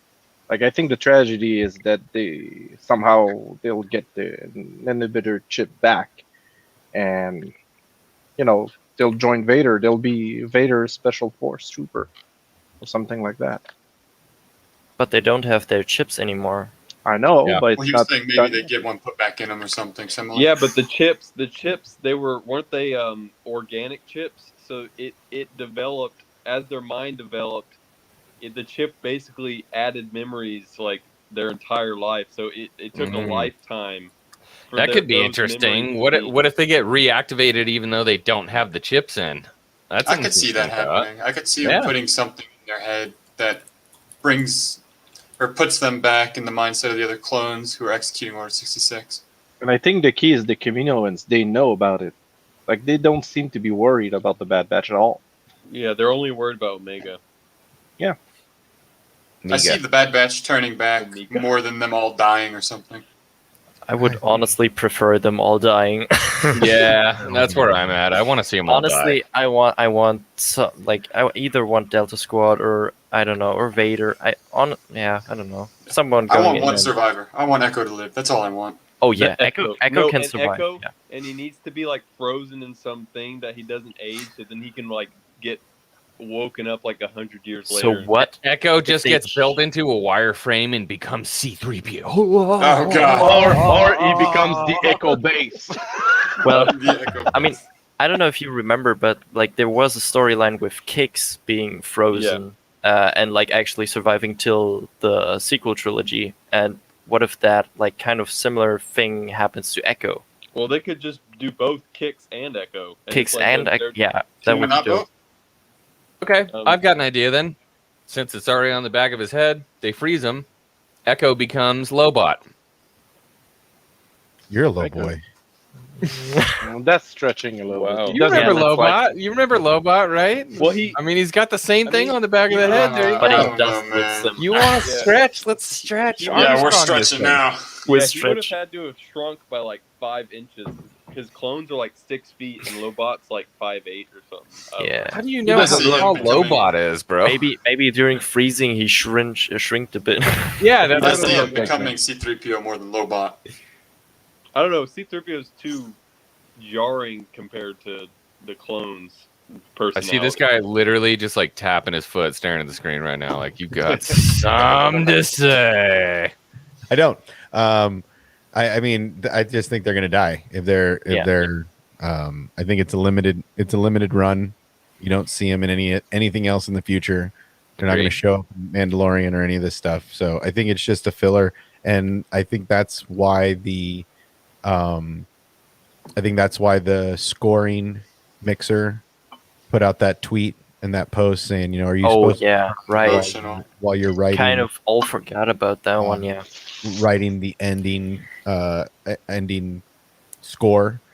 So based on those kind of comments, I kind of feel like they're either going to get gunned down in a blaze of glory, kind of like the Jedi, where there's 100 stormtroopers surrounding them from all angles, and they just get gunned down by one blaster bolt. like that. Dude, imagine they have like one moment before shit goes down. They're like, for the Republic, or something still- like that. Yes. Like, No, for the Commander- Republic, and then they get out there and A Yeah, Commander 'cause Thorn, kind of Yes. deal. Where they're Yeah, they're surrounded and they completely have surrounded, a minigun. They're just like, or whether it's Vader or whether it's Palpatine that comes out and says, I will, I'll handle this myself, because they become such a thorn in the side, or whether Boba comes out of the, the alpha, so to speak, the alpha clone comes out and finishes them as a bounty to gain some of his status. I would be okay with that. I would be okay with Boba and his crew and the Slave One coming out and taking the Bad Batch By out. the way, Disney, did you know that Boba's ship is named the Slave One? No, not anymore. Starship. Fun fact. Now it's called Boba's Wait. Starship. So what'd you do about Yep. it? I didn't do anything. Whoa, what? Guys, don't be like my friend here who didn't do anything. Not doing anything is part of the problem. I love this book.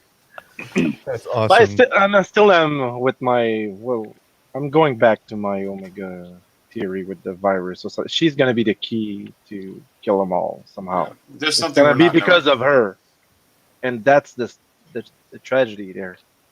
do you think Omega's going to become a villain? Not. No, I think it's going to be unwitting. Yeah. I actually stole this from the Discord, believe it or not, because I have two monitors. I'm looking at the Discord and I'm looking at the live stream, and Star Wars Talk Show threw this in the Discord. Didn't throw it here. I don't know why, but could you freeze someone in carbonate, and then wake them up 1,000 years later? Han, for example, could have been preserved way into the future. I think so. I would think I mean, isn't that what happened to Revan? Kind of.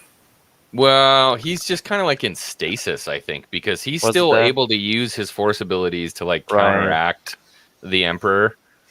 Yeah. That's the only thing I've heard that is where I've heard that is Kix, but that was only like a 50 Exactly. I year- think Kix was like the longest that we know of. Somebody has been frozen in actual carbonite. I don't think it's not possible. I think as long as the unfreezing process is done correctly, I don't think there's much of an issue. Don't pull a Han and just yank him out and take him into the desert. Yeah, don't do that. I think, don't just yank him out in a hurry like Leia was trying to do. Leia was trying to, put him on her shoulder and GTFO, but doing it right over time and bringing him out of stasis properly. Yeah, I mean, I don't see why carbonite. I mean, Mando traveled all of his bounties in there, no damage. That he Then got again, his. it was like an hour or so. in there. Imagine Leia did something Wait, we don't wrong. know that. We don't know how long. I don't know about an hour, dude. Do you Well, remember not an hour, but I don't know. I wouldn't say We it's don't know how over long a the year. guild. It in the could have been- show? I mean, remember he had like a category of people in carbonite in that chamber when he was getting that blue guy. Horatio Sands played him. I don't He remember his already name. had some people. Yeah, he had people in there, and Horatio Sands like, I'm gonna go use the bathroom. Like, don't watch, it's fine. And he's like, oh shit, and then zack. Right, and then you don't know how long after they got handed over to the guild it took to get them to their prospective bounty location, and then you don't know if that person was like, "Oh man, Jabba the Hutt did this. I'm gonna do this with this guy too. I'm gonna put him on my wall, and I'm gonna laugh at him every day." Like Right. we don't know. I mean, what we could find somebody in carbonite 1,000 years from now. That'd be dope. So here's a good thought, talking about Revan and carbonite and stuff. What if we wind up like after the Skywalker trilogy and they find this person in carbonite and they read the history books and they're like, oh, Revan, the Jedi that turned to the dark side and came back to the light and is amazing and awesome and all this different stuff, they're going to save us. And they open up Revan and Carbonite, and he hits the ground and he stands up, and he's just real bad guy, really bad guy, opening up Pandora's box, just like the worst dude you could unleash on the galaxy. He's the new Thanos, but That would he's be- Revan. I think, yeah, I'd be down. I could dig it.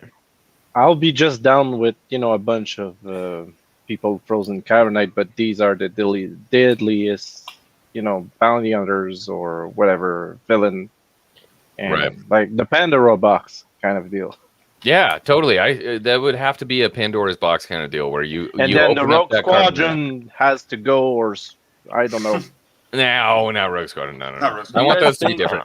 Do you guys think that since it seems like Bad Batch is going to just be a 1-season spinoff, do you think the next season slash show is going to be like a Rex show where we actually see him find Wolf and Gregor? Because they're clearly, it doesn't seem like they're going to do that for the remaining 7 episodes of Bad Batch. They don't have time. I keep hearing it's going to be 2 seasons, so You gotta link that. But I don't know. Like with the comments of like the theme being so sad, they literally cried. The only explanation would be for me is that for with the pandemic and everything, I don't want to put the name, but it affects somehow their ability to create. Therefore, they're stretching the story with fillers. But maybe. So what if the second or whatever the rumors are, the second season of Bad Batch is actually like a new little animated show of Rex? Yeah, I'd be surprised if we don't get a Rex spin-off show focusing on him. He's such a huge character, particularly for like people who are under 35, 40. it would be a Rebel show. I don't know. I could see it being the time between Revenge of the Sith and Rebels. Wasn't he on Handor? Yes. And Return of the Jedi. So it would Yes. be a Rebel story. That's what I mean. That could be, yeah. They could do more than just directly after the Clone Wars. But we have to see him like interact with Wolf and Gregor. Yeah, and, getting them and, back. like, Yeah, we can't just like, oh, he found Wolf and Gregor. That's Exactly, all we're because- gonna tell you. yeah. Also, because the last time we see Gregor in Clone Wars is where he sacrifices I himself. know. I mean, there is quite a bit of unknown information that we. I mean, haven't if they wake him up from carbonite, it's got to be like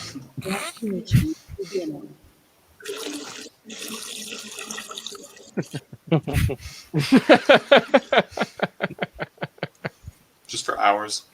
right. And, Yeah, I mean, I think they show us. I think they show us maybe these guys. Wolf and Gregor. I mean, it just depends on where they are at this point. And Rex is on a mission to find a way to shut down inhibitor chips for everybody, not just at one at a time. So whether he's headed back Some to kind of Camino, EMP thing.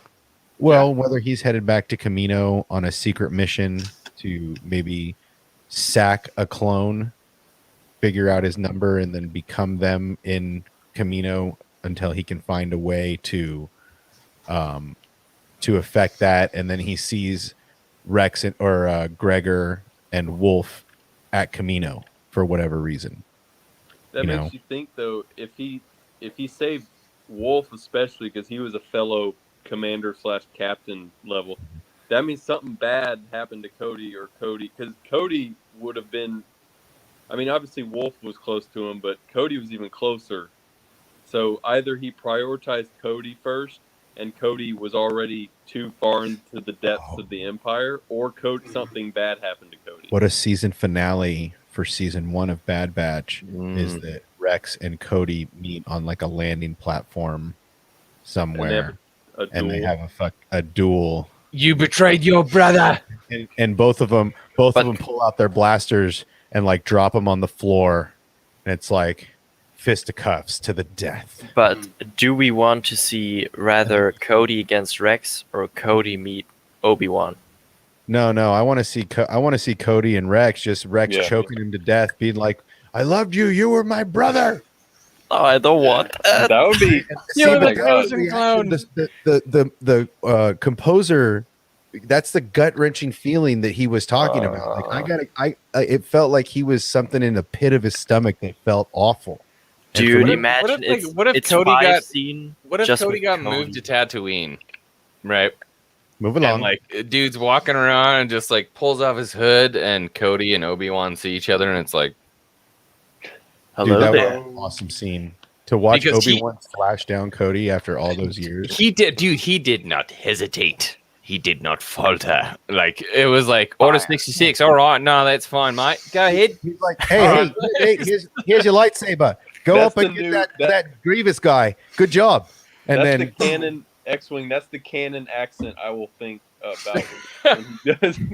Nah, What that guy's a douchebag. Just go ahead and fire. Go ahead, Don't mate. worry What- about it. what is- No, full cannons. Don't worry about it. To be fair, the relationship between Kenobi and Cody was way more like kind of not cold, because it's definitely not like it wasn't distance. It was more distance than like Anakin and Rex. well, and there's a scene in Clone Wars season 7 where Obi-Wan and Cody are getting pinned down by the Imperials, and Anakin shows up and he's just dodging bullets.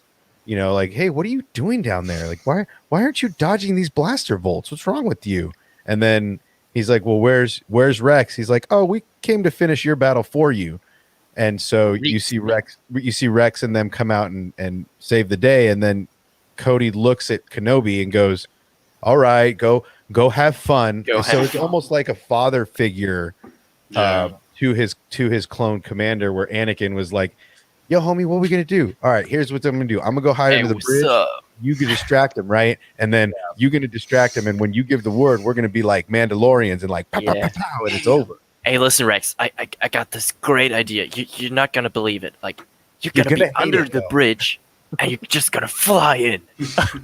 You're gonna hate it because you guys are gonna be under there for a while, but it's gonna be worth it. Watch, right? Whereas Commander Cody was very general commander, right? It was very you follow orders, and we have that dynamic where Anakin was like, dude, we travel together. This is my road dog. That's why I prefer. And he covers for me. Like, I'm talking to my lady on the phone. Kenobi's coming. He's like, watching the door. Say hi to Padme. Yeah, say hi to Padme. So, yeah, I think I prefer the Cody versus Rex instead of Cody meeting Kenobi later, because Cody and Rex were way closer than Cody and Kenobi. Here's Rex a theory of mine. I just thought, and maybe I'm wrong, but I'm probably wrong anyway. It's just a theory. What if the end of Bad Batch is all the clone that don't have any inhibitor chip try to, I don't know, kill all the clone with inhibitor chip, like a hand game kind of stuff, in which the So that's kind of a thing, Solana, almost a little bit. There is a clone uprising. In the OG Battlefront 2, it is said that the Kaminoans tried to do an uprising, and they basically produced one last batch of clones without inhibitor chips, or like. So if that happened, then you know what? Like, we can meet all those clones that we saw in Clone Wars in the final. What if they're all Clone Force 99? That last batch is all Clone Force 99. Right, and everybody's got the 99 on their helmets. Just that last batch is Clone Force 99 on their helmets, and there's a big charge right at the end. They know they're all gonna die, and we get a real Last Samurai kind of moment, right? With the guys at the front, and they say for 99, and they all charge it. What if the design for these troopers would be the design that Omega thought about, like with her little doll? Like, she made her own Bad Batch design. What if it's that design? If Wrecker dies, and then they all paint their helmets like Wrecker's helmet. I think I like it. You know, I think a plausible a plausible theory is the Kaminoans realizing, all right, the Empire is done with us. We're gonna die either way. So we're gonna remove all the chips from all the clones on Kamino right now, which is a lot, and we're gonna just fight to the last man. That's what I want. That's how I want Clone Force 99 to end. Yeah.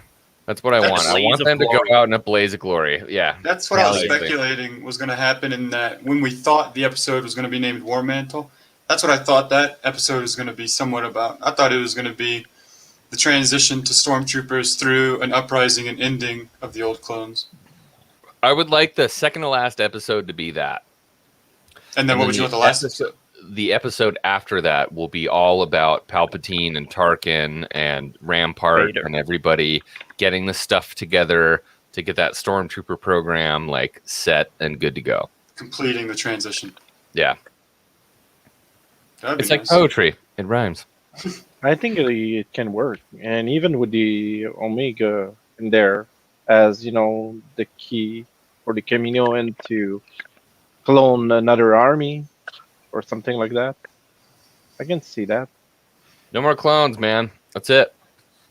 Unless they hint at the Dark Trooper program.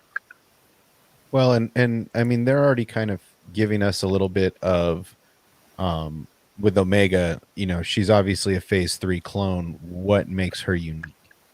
Right? Like I know she is the Omega to Boba's Alpha.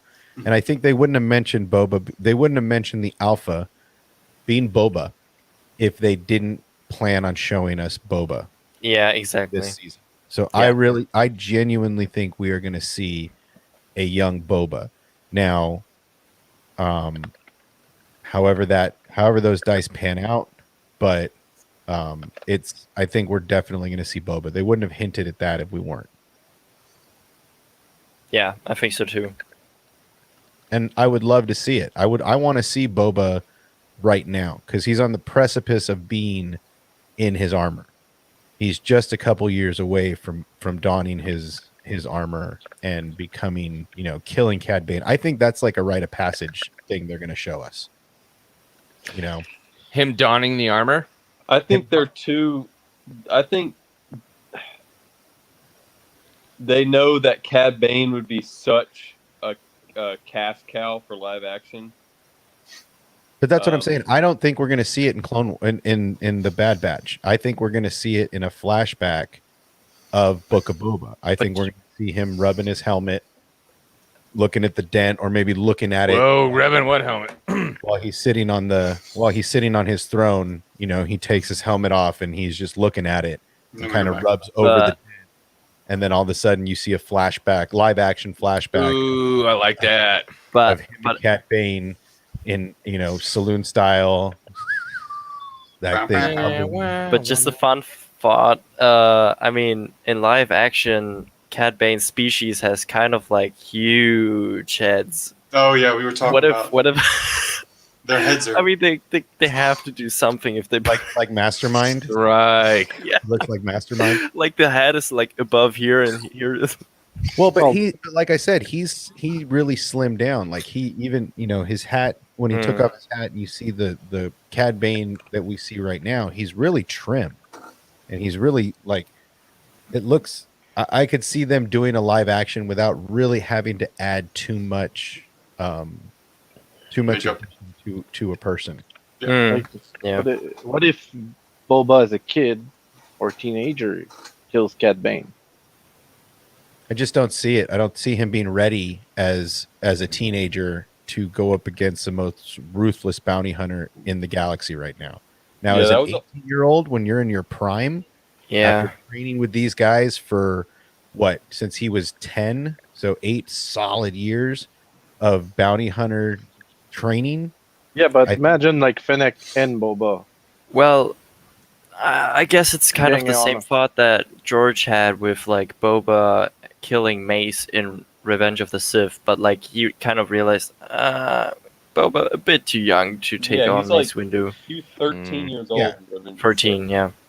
Yeah, That's I think that's too jarring. But he'd also formed his entire own guild of bounty hunters at that point. That is true. He's He bringing got people Boss. in. I mean, he's got Boss, Dengar. He's got, I mean, think IG. Django He's set got, those up for him before he died. Isinger It's is that 'cause it's- droid. Yeah, Aura and Bosk and Imbo. Without them, Boba would have been dead.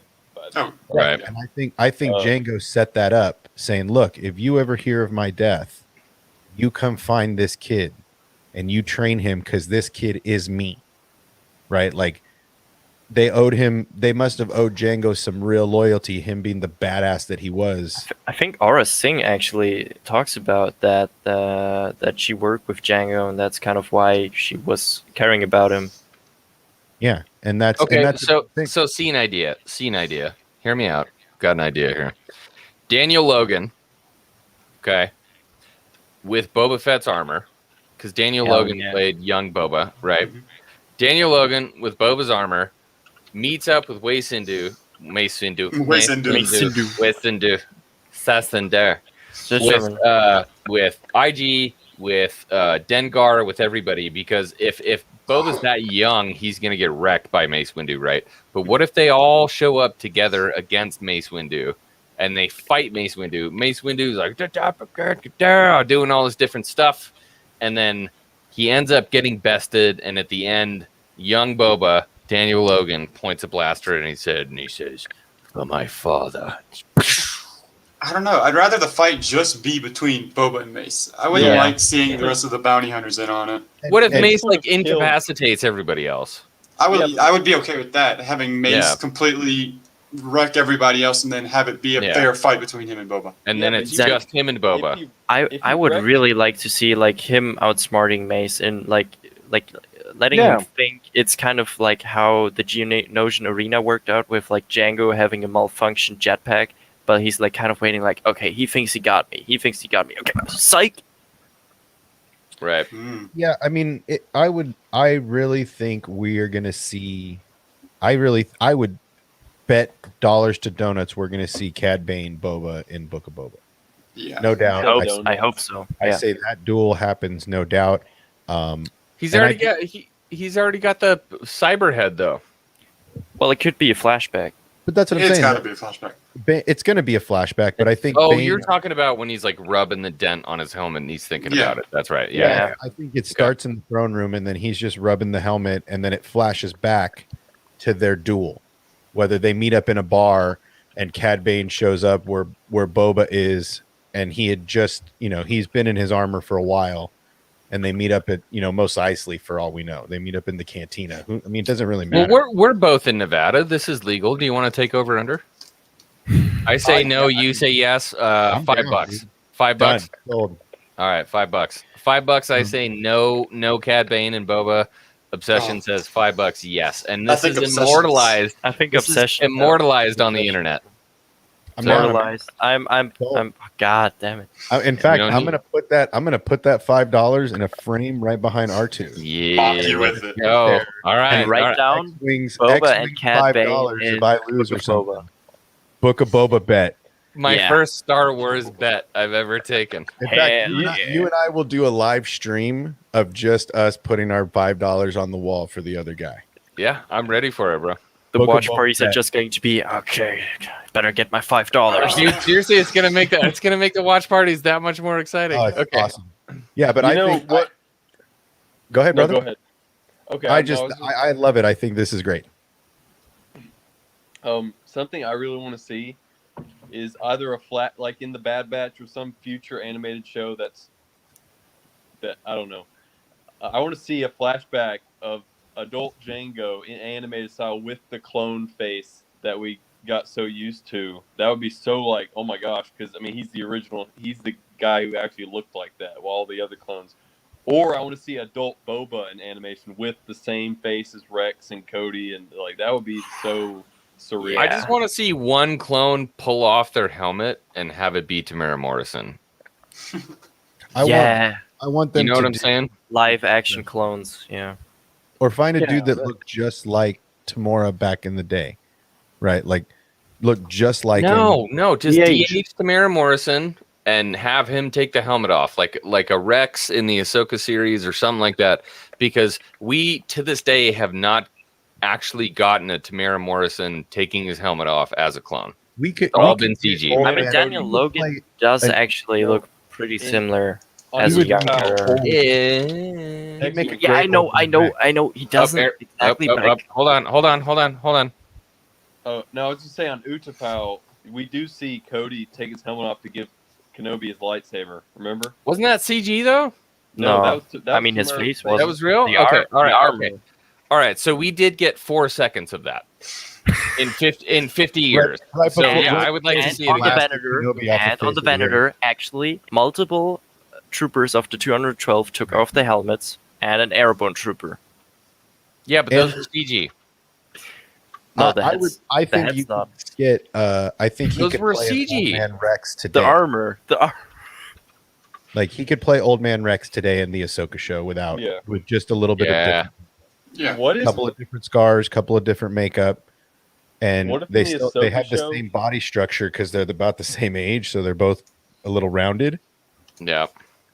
What if in the Ahsoka show or like some future movie that's going to tie in all these shows, we see Ahsoka, like live action Ahsoka, and all the remaining clones like do some badass slow mo march with clone music. Like I would just probably die of a heart attack. Like just reverse on the Jedi Temple, like reverse march. Yeah, reverse march with like, and the music would be like more upbeat instead of like, oh, Anakin's about to slaughter some Jedi. That would be so poetic. I'd be down. Or see Luke lead the clones on a Skywalker leading clones to retake the Jedi Temple, as opposed to a Skywalker leading the clones to take the Jedi Temple. That would be fun. That would be a cool fan fiction. Yeah. Yeah. They would have to. All right, guys, we got 2 minutes. It's closing statements time. It's a 2-hour Hangar Bay, man. You know what's funny is it doesn't feel like it. I feel like it's been like 45 minutes. No, Not even It's ridiculous. 45, like half an hour. I feel like we could continue for a while. Yeah. You get those watch hours up, my guy. I know. Good point, right? No, it's fun. I love talking to you guys. Some of the stuff we've talked about, mostly me, has been like absolutely out of this world ridiculous, like Echo being Lobot, but you know what I'm saying. I enjoy this kind of stuff. I love talking to you guys. Any closing statements, stuff you guys want to say before you leave? Because it's going to be another 7 days before we get to do this again. Keep your all positive. Huh? You're doing Boomer Council on Thursday. You Obsession and 2 Star Wars Nerds, right? Yeah, but that's closed Okay, off. We don't do. Yeah, I know. I was podcasts just, for that. I was getting scared that wasn't gonna happen. Okay.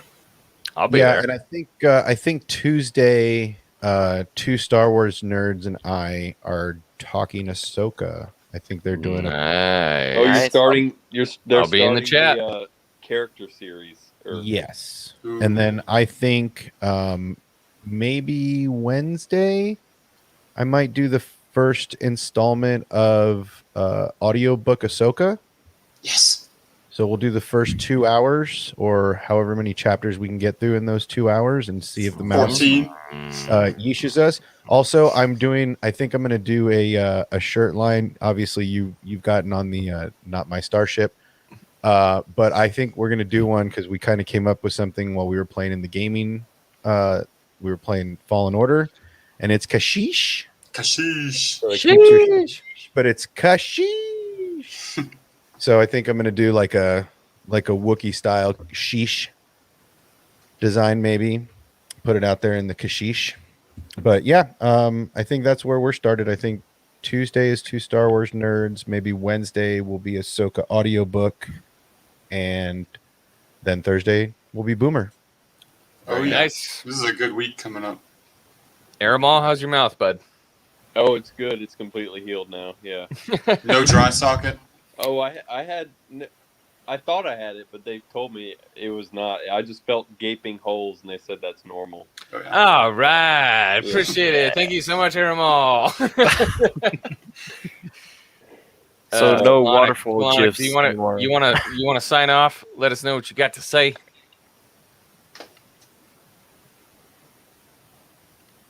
Aramal. Good, bro. No, No, Solonic. Solonic. Oh, mine. Oh, yeah. No, I got nothing else. Then the Discord is awesome. Keep doing what you're doing. I love it. Okay, awesome. Thank you, man. I appreciate you. I'll see you in the Discord. I love it. Love having the people. All right, Patrick. I got nothing much either. Like Solonic, just hop in that Discord if you haven't. If you haven't sub. I'm looking forward to everything coming this week. Those audiobook things are one of the top things on my list. That thing has got me really hyped because there's some awesome books, especially the Ahsoka one that I haven't gotten the time to get into, and this will make it really easy. Yeah, we're just gonna ask forgiveness rather than permission on this one, so we're just gonna go for it. Yeah, we'll try it. Whatever happens, happens. All right, Patrick. We'll see you in the Hangar Bay, brother. Steroid. Yeah, I'm loving these streams. Always having a really fun time here. Yeah, got nothing much to say. Subscribe to these two. Oh, no, these two. Gotcha. And yeah, if you join the Discord, join the Rebellion for the good cause. And if you want, join Green Squadron, low-key. Yeah, no, but way to plug it. Nothing to say. May the Force be with you. Have fun sleeping for the rest of the day. We appreciate you burning midnight oil. All right, buddy. We'll catch you in the bay, bro. All right. I love how you could see the daylight tracking in. I know. That's what I was looking at. It's great, man. And then there were two. Then you and me, man. So another good couple hours. It feels like 10 minutes when we're talking about stuff we like. What, did you buy a new camera? No, I've been back and forth between these two right now and just kind of definitely use not that one. That one. This is my DSLR. I upgraded the depth of field is just like well, it's something funny I want for myself so bad. I actually messed up a little bit. So I upgraded. I didn't upgrade my camera. It's the same camera I've had, but I've never upgraded the firmware since I've had it. I've just always just point and click, never really cared about it. And I was trying to download Magic Lantern to backdoor the hack to make it just run in video mode without having back to hack. And I upgraded too much firmware because they don't have the newest version of Blackmagic for the newest version of the Canon software. So I went too far. So the reason it looks so good is probably because all those firmware updates just gave the chip more. It went from 1.0 to 1.3. Well, tell me how to do it because I want to look like that. There have been several iterations of this upgrade, and I think that's why. Because I was even like, "Damn, you can see all my wrinkles today. I look wow, getting a little too HD." I was like, "I'm gonna brush my teeth and shave." And it's like really out of focus back there. Like that depth of field is just killer right now. I love it. All right. Well, hey, we're getting into tech talk. So let's end it. Another successful community Hangar Bay. Yeah, dude. There's still 15 people in here watching, man. We appreciate all you. I love you guys. Thank you so much for hanging out. If you haven't already, you know what to do. Go subscribe to the Star Wars Obsession. Enjoy it, love it. If you aren't subbed here already, I mean, come hang out with me. We like to do fun stuff. Yeah, so, and we're having a ton of fun, dude. So thank you for always letting us come out here and hang out, dude. This is the best thing. Yeah, having fun. So that's the closure of another Sunday Hangar Bay. I love you guys. I'm out. I love you. I keep telling you, I love you. I love you because I love you. And remember when Disney does something bad. So what'd you do about it? I didn't do anything. Whoa, what? Guys, don't be like my friend here who